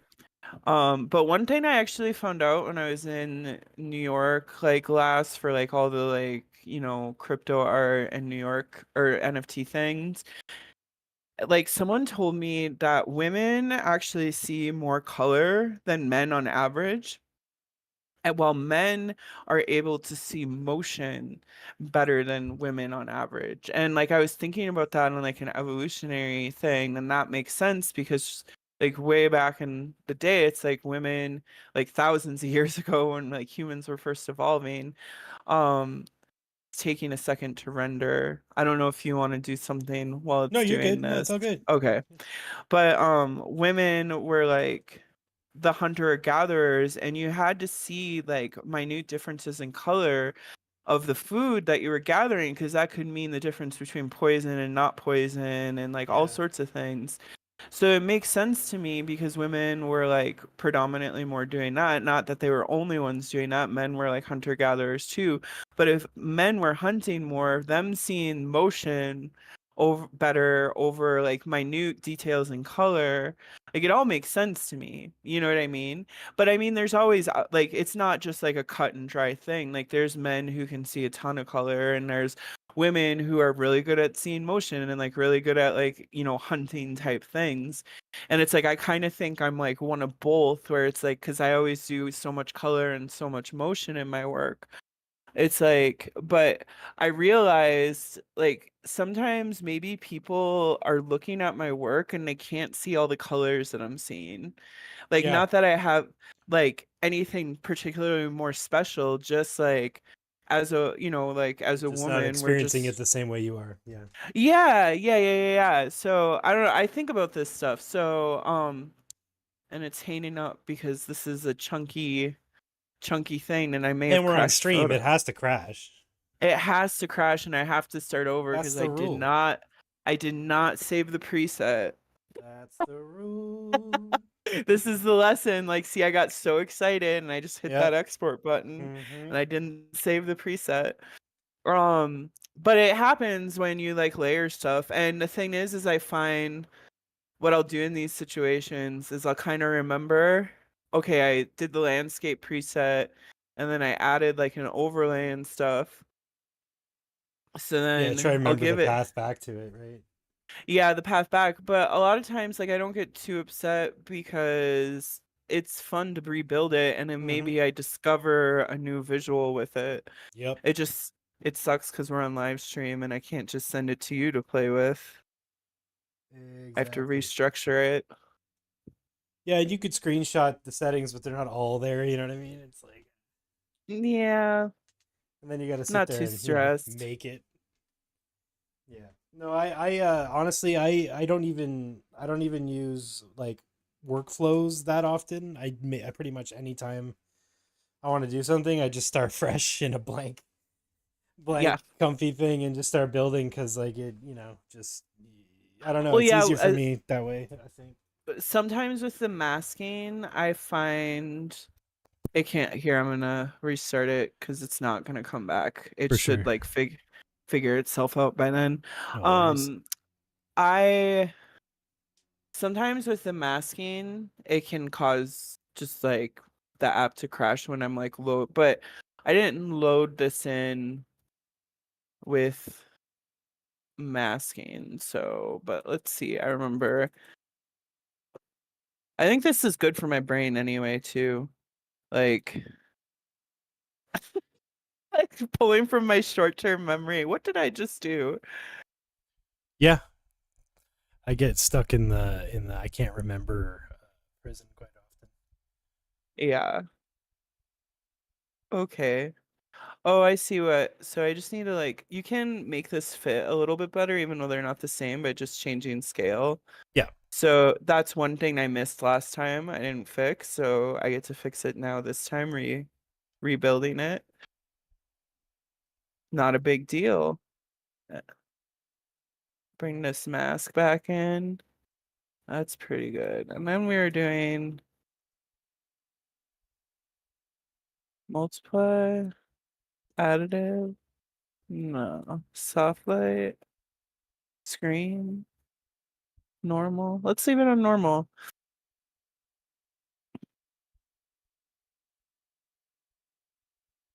Shout out to I just J-Boog feel in the chat. Shout out to Skyclad Squirrel. Shout out to Edgar, Hugh White Memes. Oh my god, so many people here tonight. oh Dre, who happy else is here? happy Ibrahim. fourth Yeah, of happy 4th of July July, everybody. Yeah. to any Americans in there. I'm an expat, so I have mixed feelings about it, but I still love 4th of July. I mean, we want to celebrate freedom and our independence, but America is in a mess right now. I'm not going to get into it. But America's messy right now. Why I'm in Mexico, and I love Mexico. The world's messy, man. Even Canada's The messy. world is messy. J-Boog says, Absolutely Empress, messy. this is sick. Thank you. I'm trying to remember the last thing I did while I'm like thinking about patriotism. You were gonna add a red, white, and blue filter, I think, and then add No. like stars and eagles and stuff. That's No, where we're headed.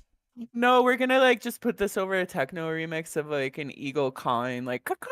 And then J-Boog it's is here. like- I'm just going to take this opportunity real quickly to slide on over to J-Boog's Twitter on my screen here and show everybody this beautiful animation that he made today for the 4th of July. Let me see. J-Boog, I'm not. creative, and I just have to make sure it's not playing audio. Yeah, there it is. That's amazing. So, yeah, Oh. and I'll just let me switch that over so the audience can see that real quick. And yeah, that's happy 4th of July, everybody. We have a delicious little hot dog with just a little thing dangling down there. I'm not sure exactly what that is, but Would you eat that hot dog, man? yeah, absolutely. Without would even too. thinking about it, yeah. I just would hope he doesn't have bones. Like I don't Yeah. want to eat that. Like hot dog on bones sounds like the worst thing ever. Check out the sushi dancers. That's so cute. Oh my god. So, J-Boog, do you just like make food dance? Is that like your favorite thing? Yeah, J Boogie's a friend of mine. He makes these like he's an old warp dork like us, well, like me, and he does a lot of street dance stuff because that's his background. But Oh, that's super cool. yeah, so he's always on the lookout for stuff like that. But yeah, these videos are just next level. Yeah, definitely check out. I'll send you Boog's Twitter after this because yeah, he's trying to get more traction on Twitter. He's got a lot of traction on Instagram, but we're trying to get him some more damn followers. Yeah. Because look at Well, this. Instagram is just better for video. Yeah, that's really what it is. Yeah, you're making lots of Oh. crazy stuff, buddy. I love it. I exported this as a GIF. Is that okay? I can't remember. Yeah, GIFs should I is fine. do? I can I can make it work. It's all good. I sent it back. All right. I mean, we're still in the abstract land, but like, Save as MP4. Oh, that's cool. just yeah, added some of the like original animation back and like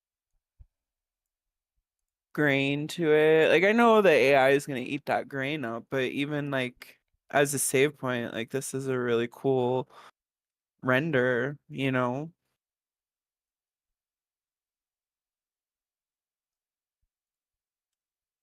All right. I'm gonna keep switch back playing over with to it though Comfy. while you're in comfy. Yeah. See what else I can. Let's get all this stuff up. And let's see what this makes. Let's get rid of the glitching. Just see what it does.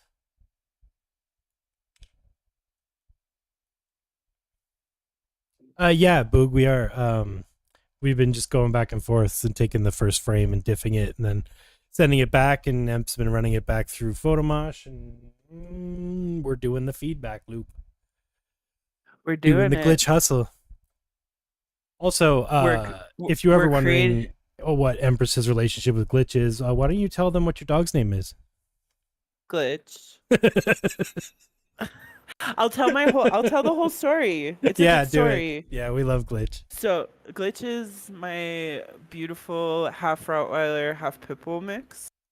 And I rescued her in Oakland, California when I used to live there.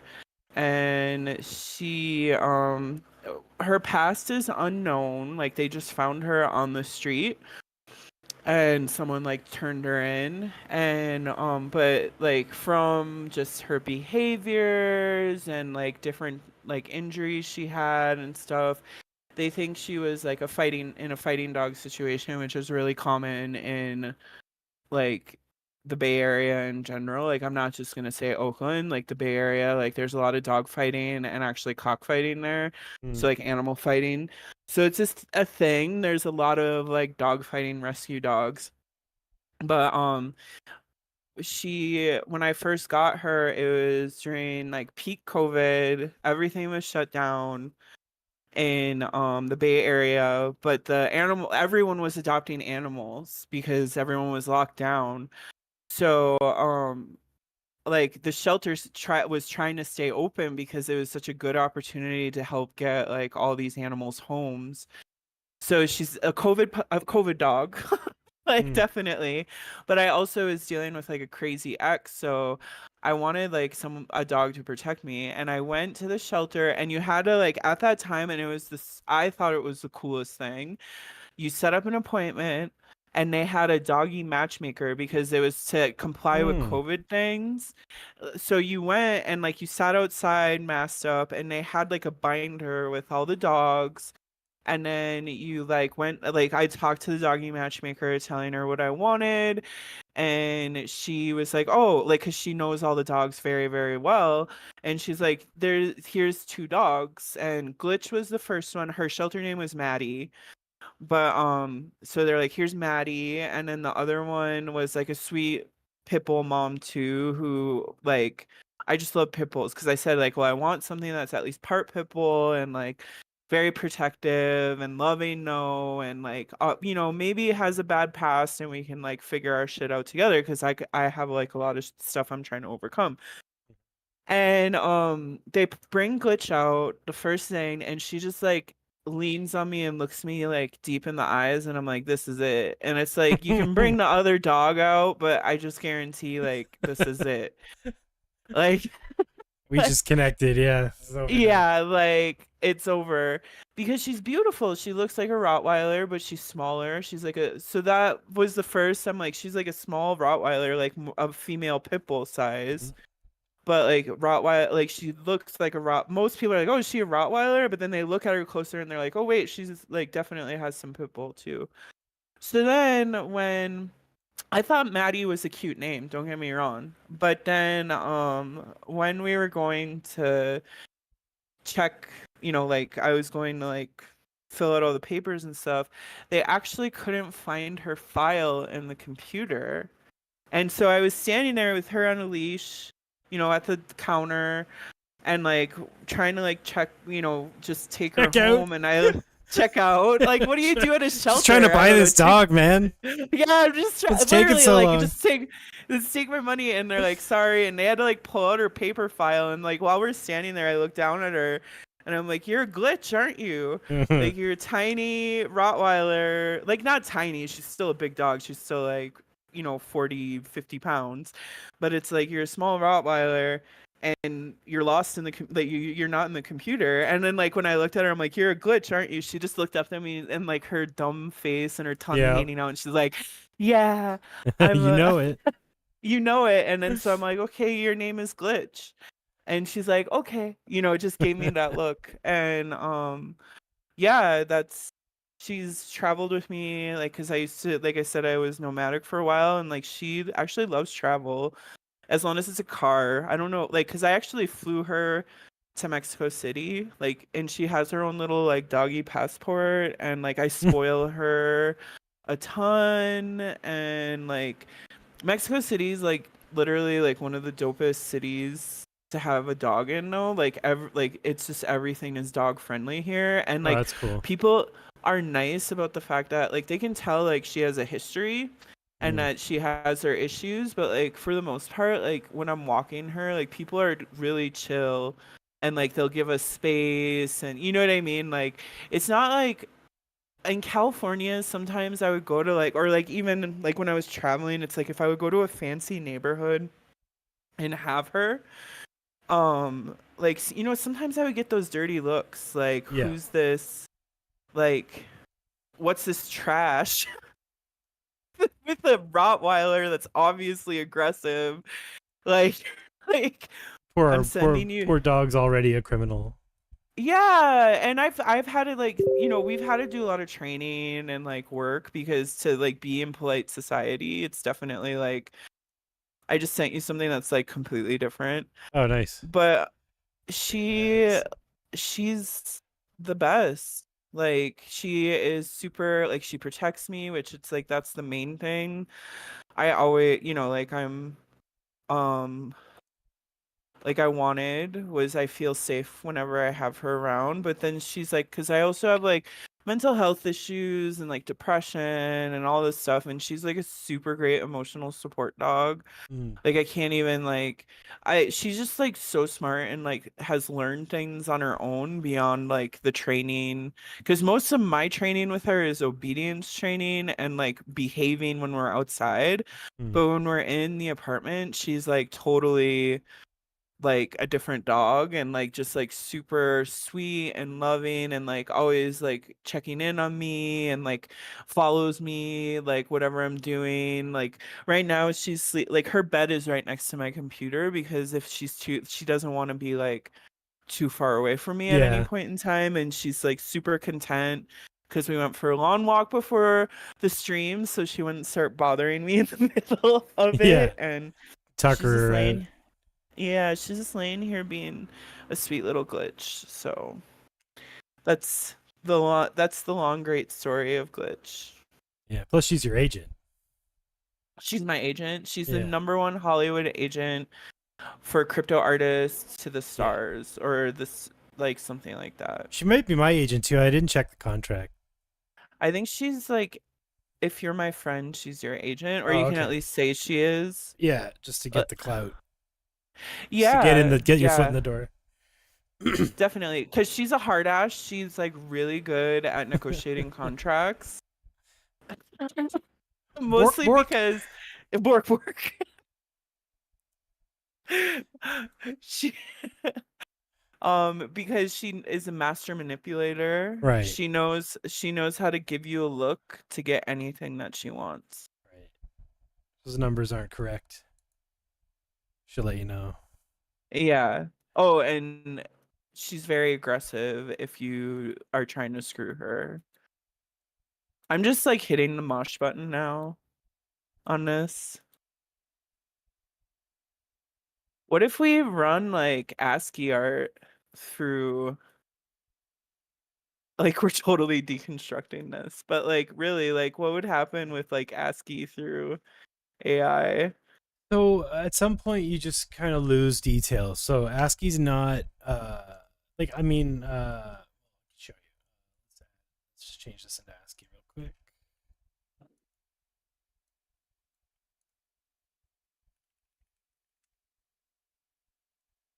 Do you have a way to do ASCII? I do. Wow. Preview image. So this should just do it. No, what are you mad? Why are you mad? Oh. Let's do square. Oh.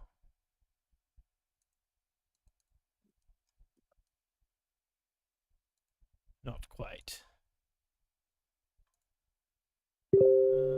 Let's try something else. Let's try Arial. Oh, okay. That's just literally Arial.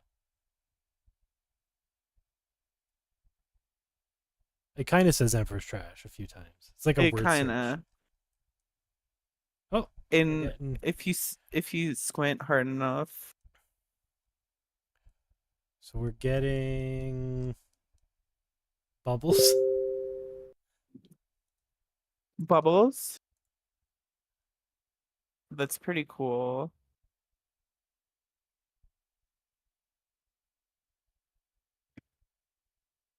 Yes, it's sort of like doesn't really understand what text is, but it's trying to do something that looks like a grid of things.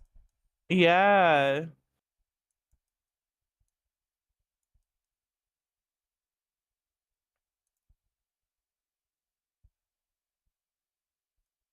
So that's like another like I mean that's kind of like it's like the concept of ASCII art and then like taking that and then putting it Yeah, through the a little actual bit of ASCII filter. Pac-Man, a little bit of Pac-Man in Yeah. there. I don't know, there's some other stuff going on. Yeah. It's cool looking though. It's a cool effect. It's always fun to see what the computer sees. Uh, yeah, like what the computer sees and then recontextualizes. I find that super fascinating. Yeah, let me render one of the base just like ASCII Oh yeah, look at that. things. Oh, And cool. then we could like try throwing that through and then like how does it like nothing fancy, just like just the straight ASCII filter from PhotoMosh.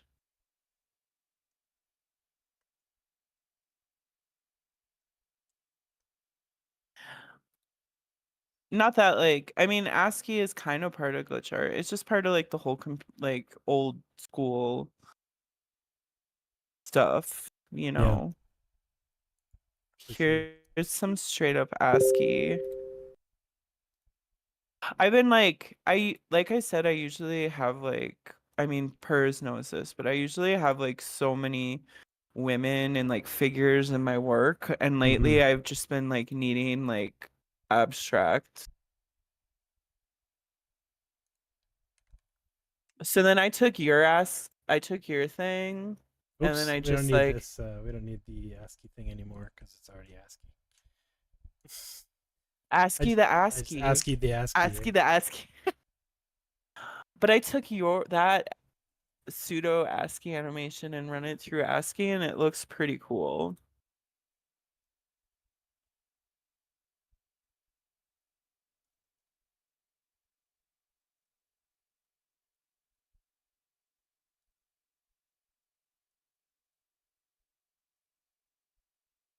Yeah, that looks pretty cool.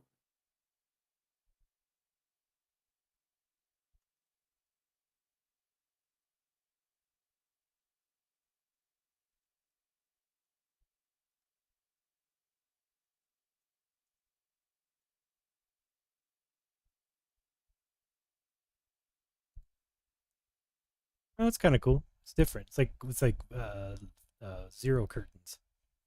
Yeah, Walking through curtains made of zeros. definitely. So then a lot of times, like in my process, it's like none of this stuff we're making is like to me like, oh, this is a standalone piece of art. But like I save and render all these things, and then like that's where I start like layering stuff like with overlays and Yeah, it all you becomes know, samples and loops yeah, for later. it's like it all become yeah, like samples to like throw together Mm-hmm. because like you could like take like that's a very simple clean animation actually what you're rendering out and it would look really dope like overlaid on something probably. Yeah, totally. Yeah, and it's nice to have like some black in the background too. You can remove that, do other stuff. Yeah, well, and there is like a chroma key thing to like chroma key mask out stuff in PhotoMosh. I just haven't played with that a ton because it's newer, like Yeah, super new. it's a great concept though, and it's super useful. Yeah. Right on. Well, I think we're at about 2 hours. I think I'm gonna end the stream here. Yeah. But Does man, I had fun. We should again. I always say this, but we should do this again soon yeah, we should. We like on a Purses. regular. You're one of my favies. And You then too. like I'm gonna be trying to stream more myself coming up and but more like you know just like VR painting and like I plan to like do some photomosh stuff too but like just like you know maybe live streaming when I'm just like listening to music and stuff Yeah, but just moshing, um yeah just moshing um mosh and chill. but mosh and chill, that's actually a great name for it, Yeah, thank you. Like this is why Purz is my producer, just kidding. Just kidding. producer. I don't know. What is it? You're my technical advisor. Some dude. Some dude. Some dude on the internet who Some just guy. happens to like know everything. Edgar says great stream. Dre says great stream. Everyone says hello, thank you, Empress, and Hi, thank yes, you. and yeah, thanks to Thank everybody for you. coming and hanging out and listening and being around and always being around. Hit up the links. Hit up Empress's socials are in the description below. Follow her on everything. Go to empresstrash.xyz, I believe it is. It's also in the description, and get all the links there. Check out her work. Check out the Twitter feed. She's very active on Twitter and Warp too. Still, right? You're Warpcast. You're kicking on there. Yeah, I'm there, enough. And Yeah, then Instagram too. Like I'll yeah. post. I Insta. mostly share I share memes and stories on Instagram, but I'll post my work there once in a while too, just because a video is better on Instagram. Yes, except you have to do it with your So phone. I know it's so annoying. The And then old I the like, '80s kid in me hates that so very well, much. and the thing is I don't like, if I had an iBook or like a Mac, it wouldn't be an issue because I could just airdrop back and forth. But I'm Yeah, one of those people, I use Apple devices for like phone and with a tablet because PC. they make I know. superior phones and tablets. I don't I'm in the care what same anyone boat, says. man. But My then I main use work machine's a PC. Mac. Yeah, I make music and Yeah, I work on my Mac, but I do AI and gaming on my PCs. yeah. 3D But stuff, there's all no that. like, I all I want is a way to airdrop from my fucking iPhone or my iPad, or reverse from my computer, instead of like doing this whole like Dropbox, Proton Drive, like blah blah blah, Yeah, email it to myself. Like, just let me airdrop between the two.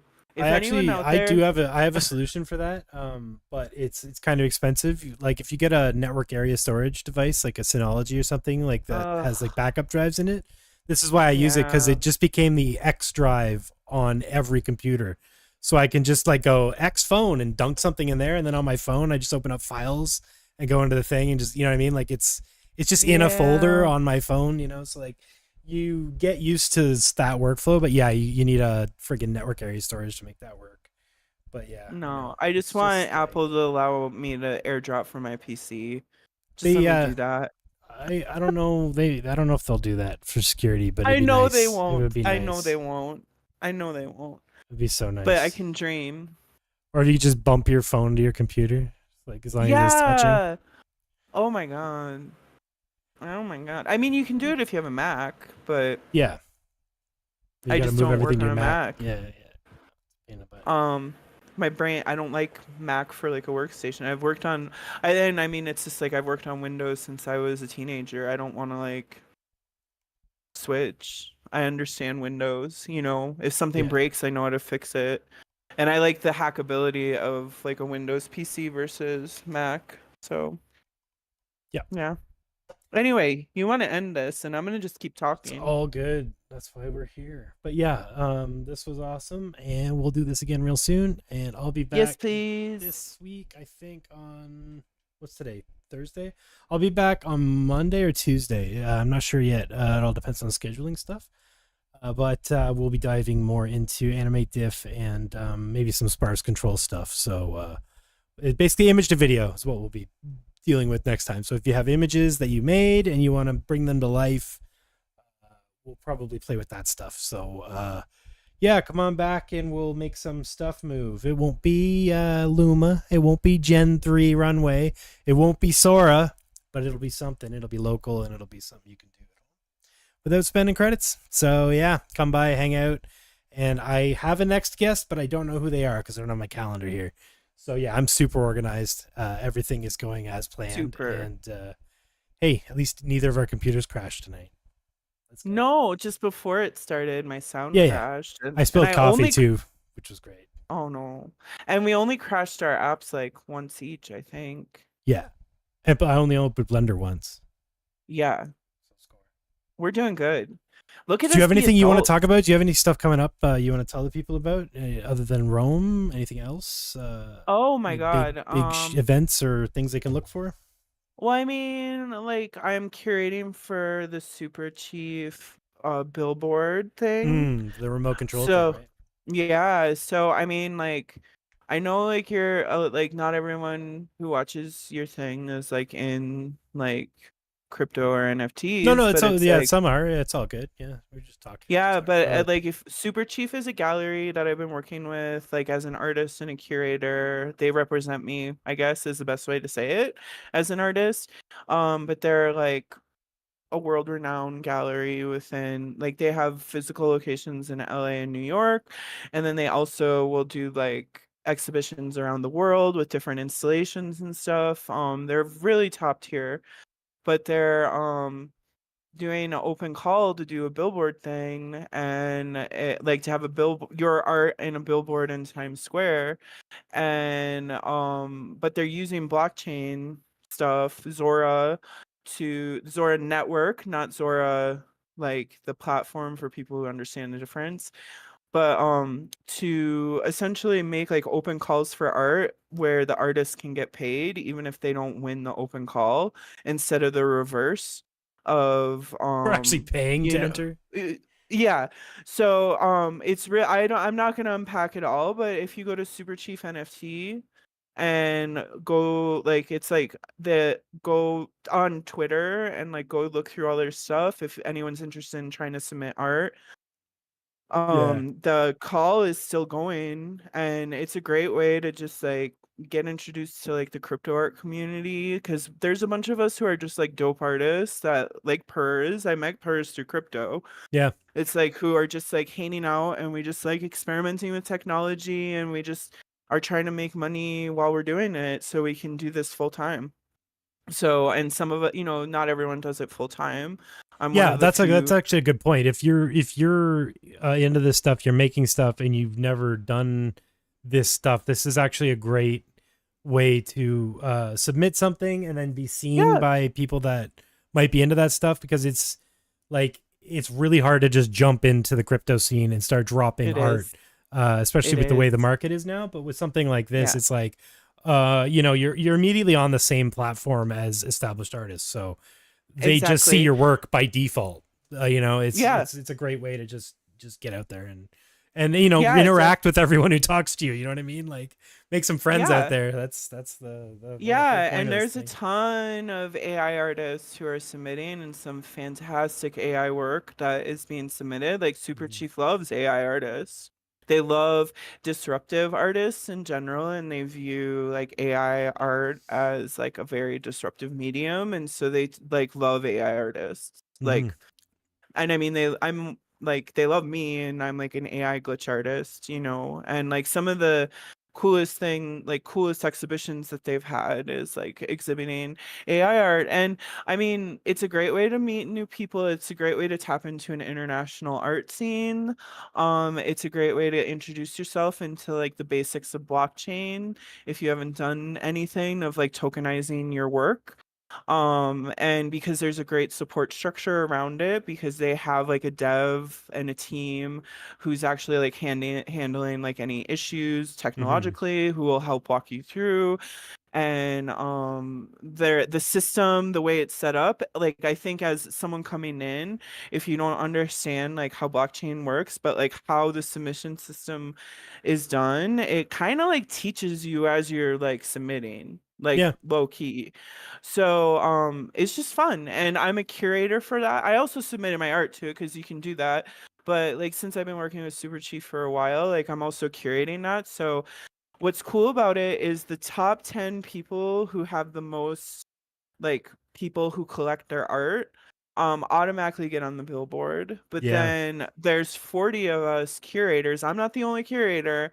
There's 40 or more curators who each are also going to pick a piece of art to put on the billboard in Times Square. So it's both like a popularity contest and also like, just like people, curators deciding like this piece deserves to be up in Times Yeah. Square. Even if it didn't So win. yeah, so and then even if it like you don't get on the billboard, you're still like you'll be able to connect with other artists by looking through the other art that was submitted.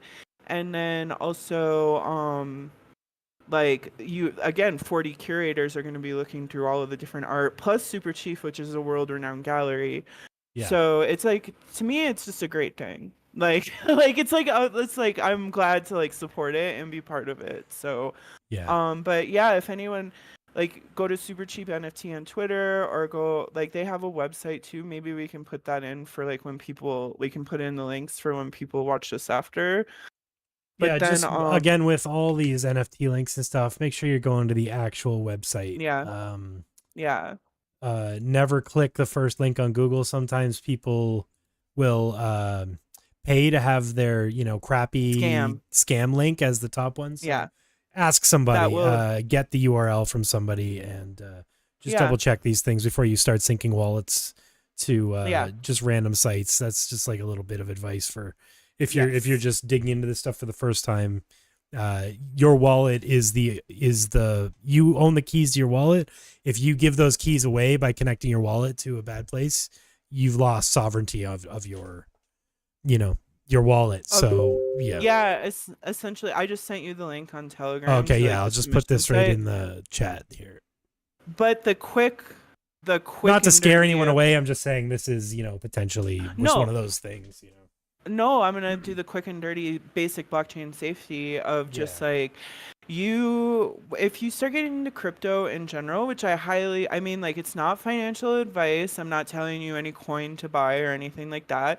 But I do in general encourage people to understand crypto technology, because it is going to become more and more proliferated in society as we move forward. It's just going to happen. It's not like, the culture around it is going to keep changing and growing as different groups of people start adapting to the technology, because again, it's just a base technology. And the technology is also constantly improving and changing, and there's always different blockchains being created.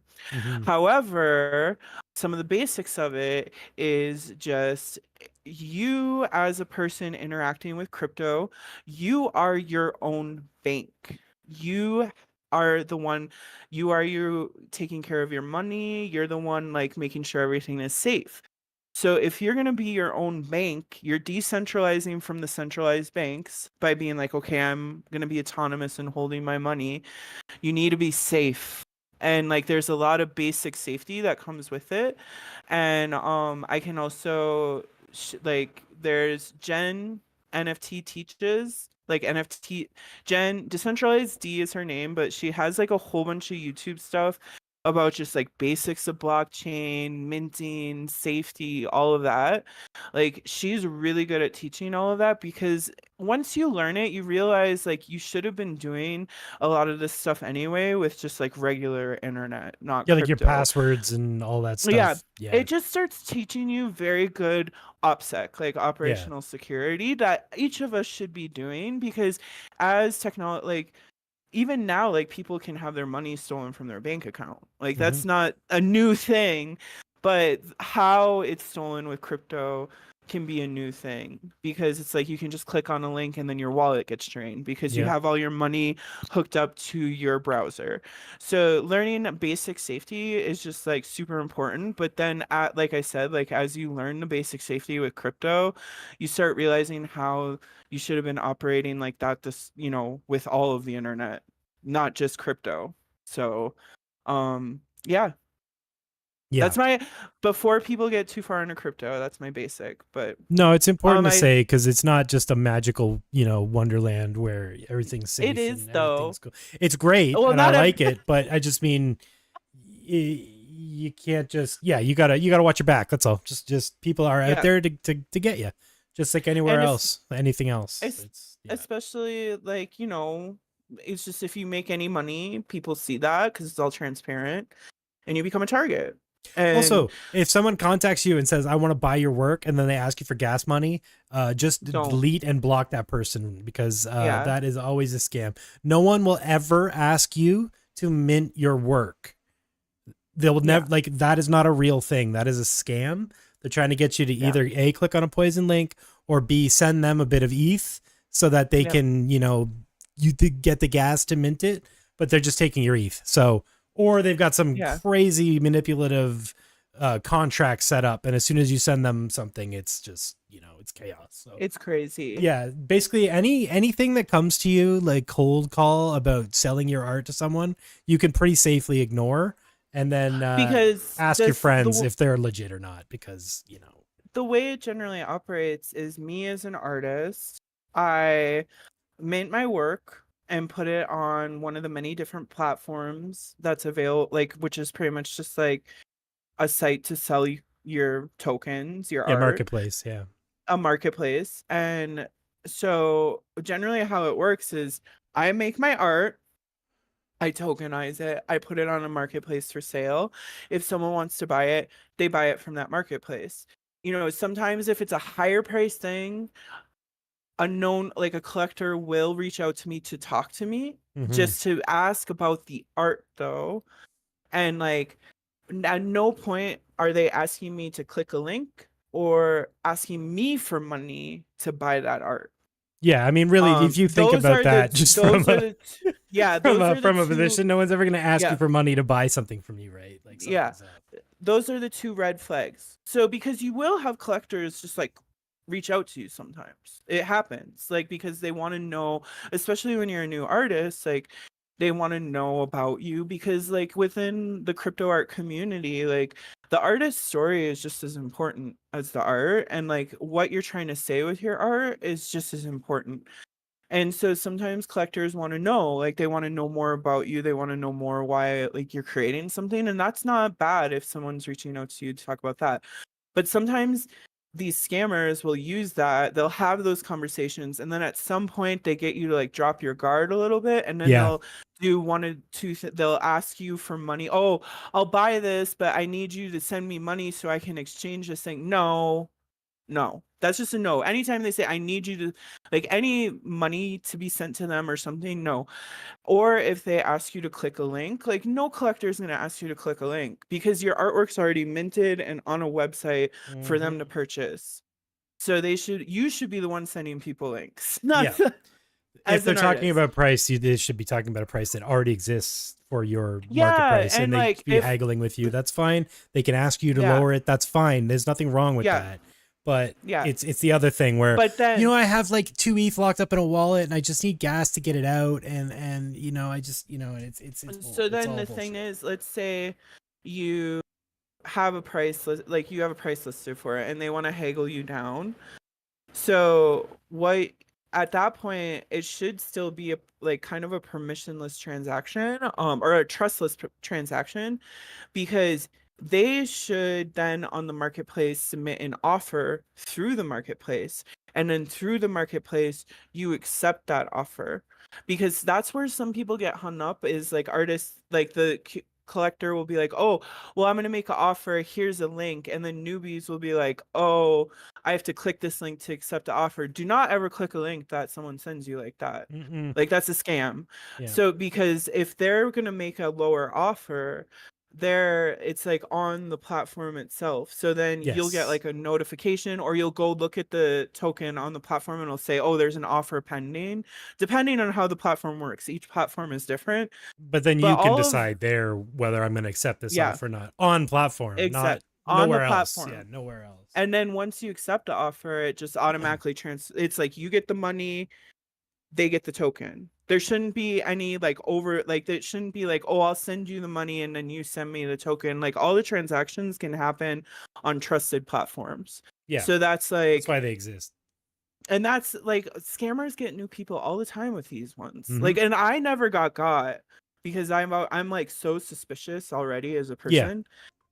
Like when I first started, I never got. I'm still scared I'll get got. I've made it like this far without getting got. All it takes is one thinking this link is fine. Yeah. The promoted links are the links are the ones that are definitely going to get me one day. I'm gonna Google OpenSea. I'm gonna click that first link and I'm dead. Yep. It's just gonna happen. What's gonna happen to me is I'm gonna be too stoned scrolling Twitter, and then there's gonna be one of those scam ads. Yeah, that pops up, and it's like one of your friends, like a fake version of one of your friends' accounts. You're like, oh, I gotta jump and grab one of those real quick, and then you just connect your wallet, and it's over. It's over.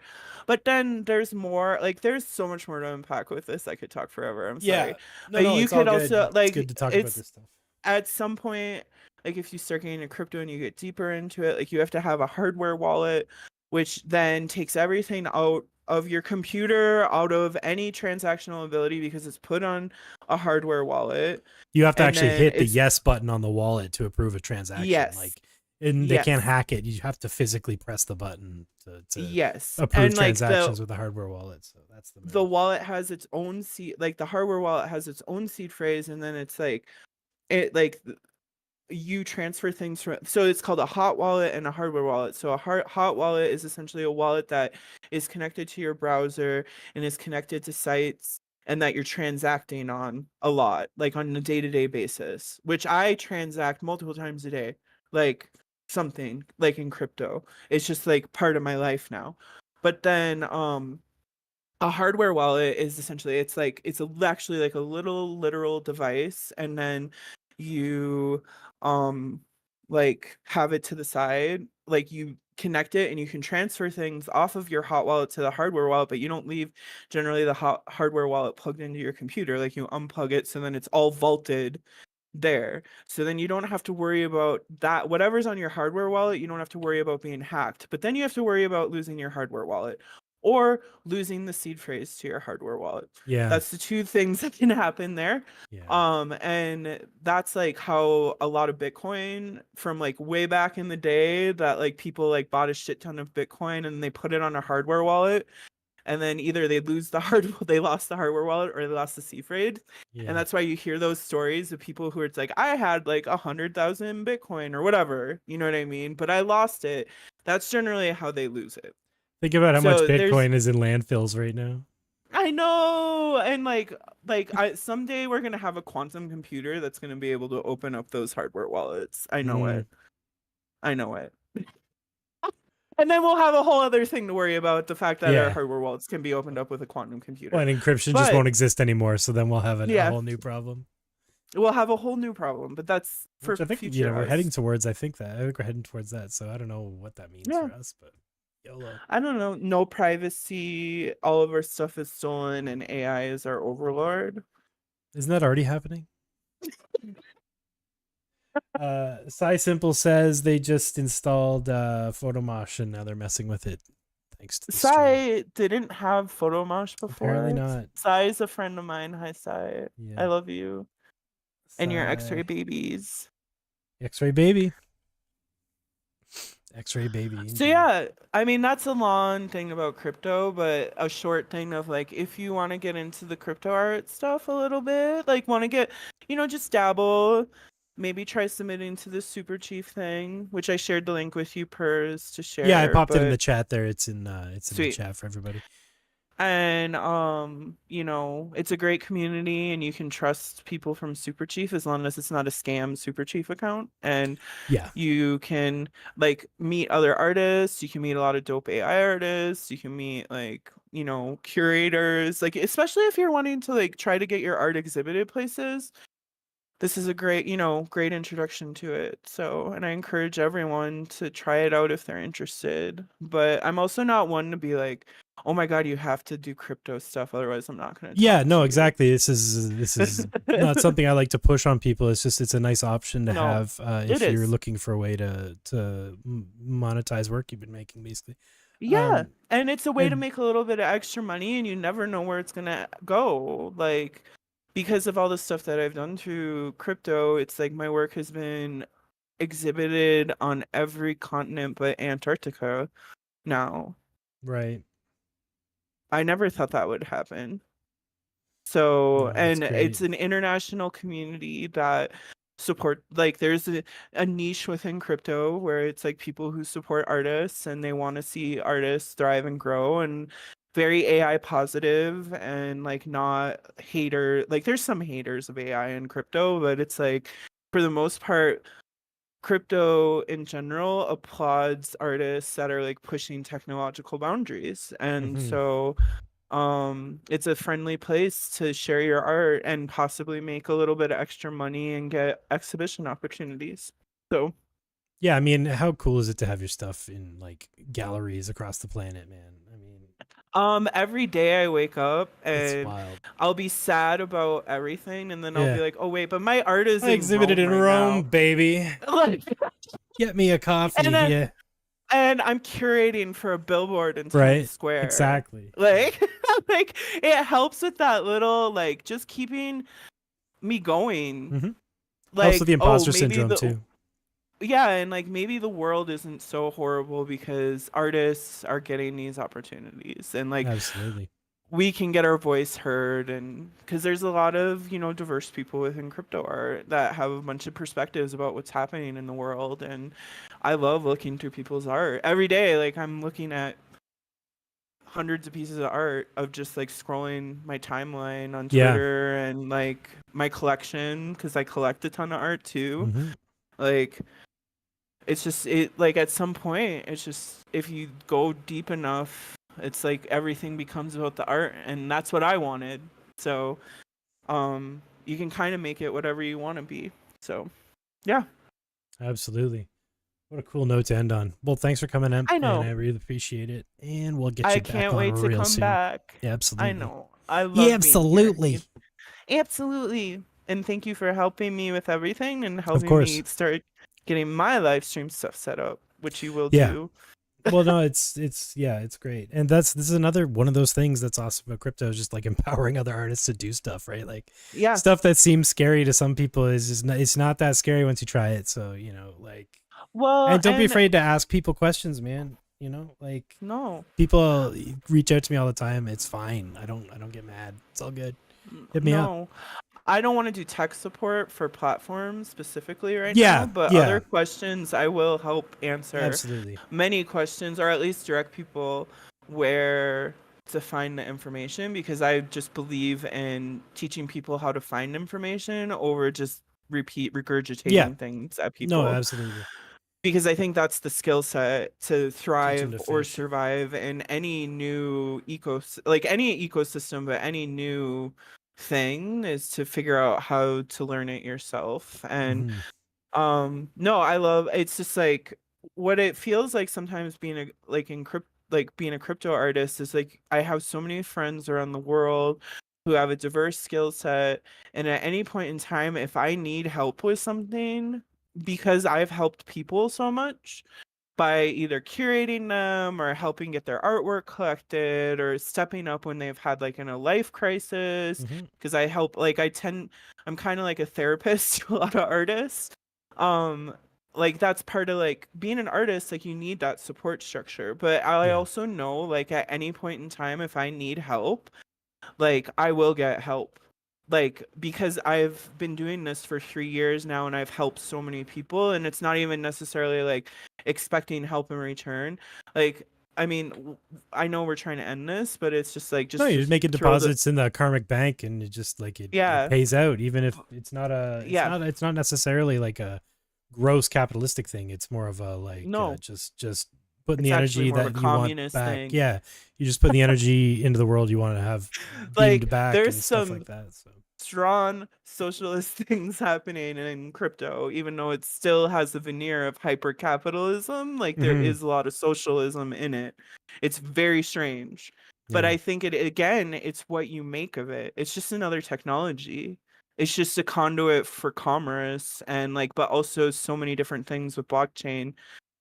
It's just like once you get into it, you realize like how this will be integrated into like everything in the future where you won't even realize you're using it. It's just like cryptography and blockchain is just going to become so pervasive because we're going to need it for yeah. future problems to And I solve also them. like that just that feeling of like, you know, you're spending, you know, $40 on a piece of art.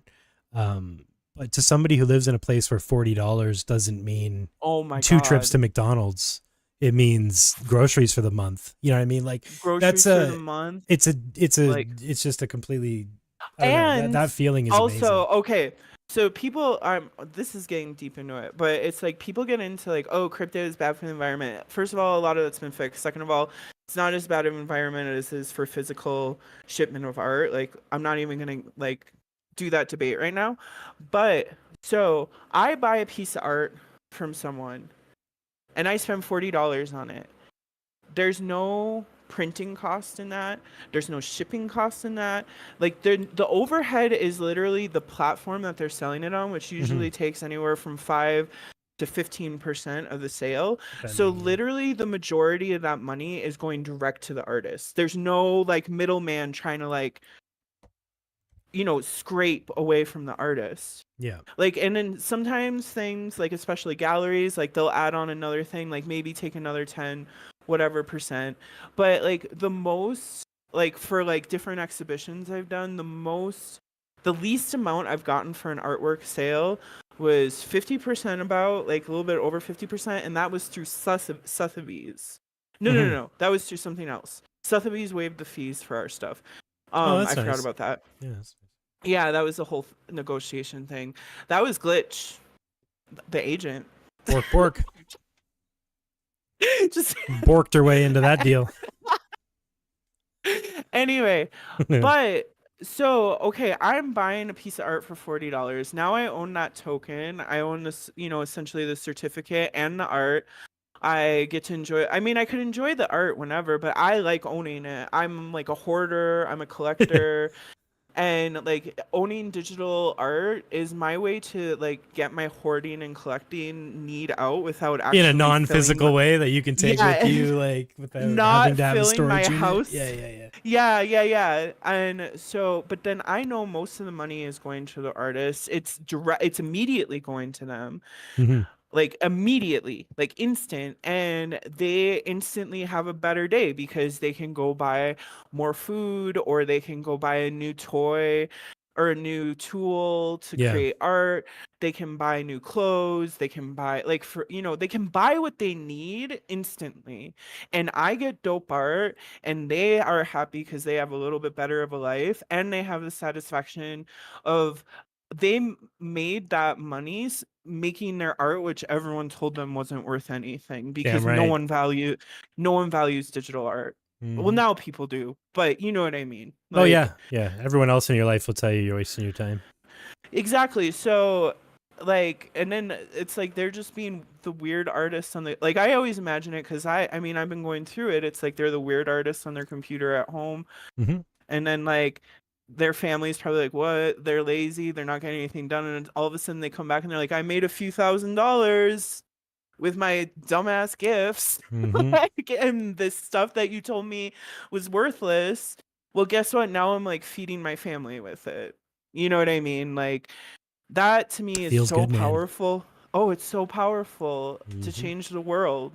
So that's why I do this. And that's why I'm in it. And that's why I'll argue with any NFT hater and AI hater and any of them, because it's like all of this is from my perspective, enabling people to have a better quality of life, because I am surrounded by the people who are actually using the technology to try to have a better quality of life instead of demonizing the technology. Yeah. That's about it. Absolutely. So that's what we'll end it on. I'll stop ranting. No, it's good, man. This is all good. It's gold. It's gold, Jerry. It's gold. Plus, like without AI, we wouldn't have Costanza waves. So like, no, everything that Ghost is doing. I mean, he trained that Costanza LoRa, and I mean, it's life-changing stuff. And if you don't know what I'm talking about, go look at it's Spoida Man on Twitter. Ghost. He's been going down the rabbit hole lately. If you don't know Costanza waves, then you don't know anything. It's true. Get your life together. But yeah, thanks everybody. Anyway, we'll see y'all real soon. Thanks, Emp. And we'll see you again real soon. Of course. Have a great night, everybody. Bye.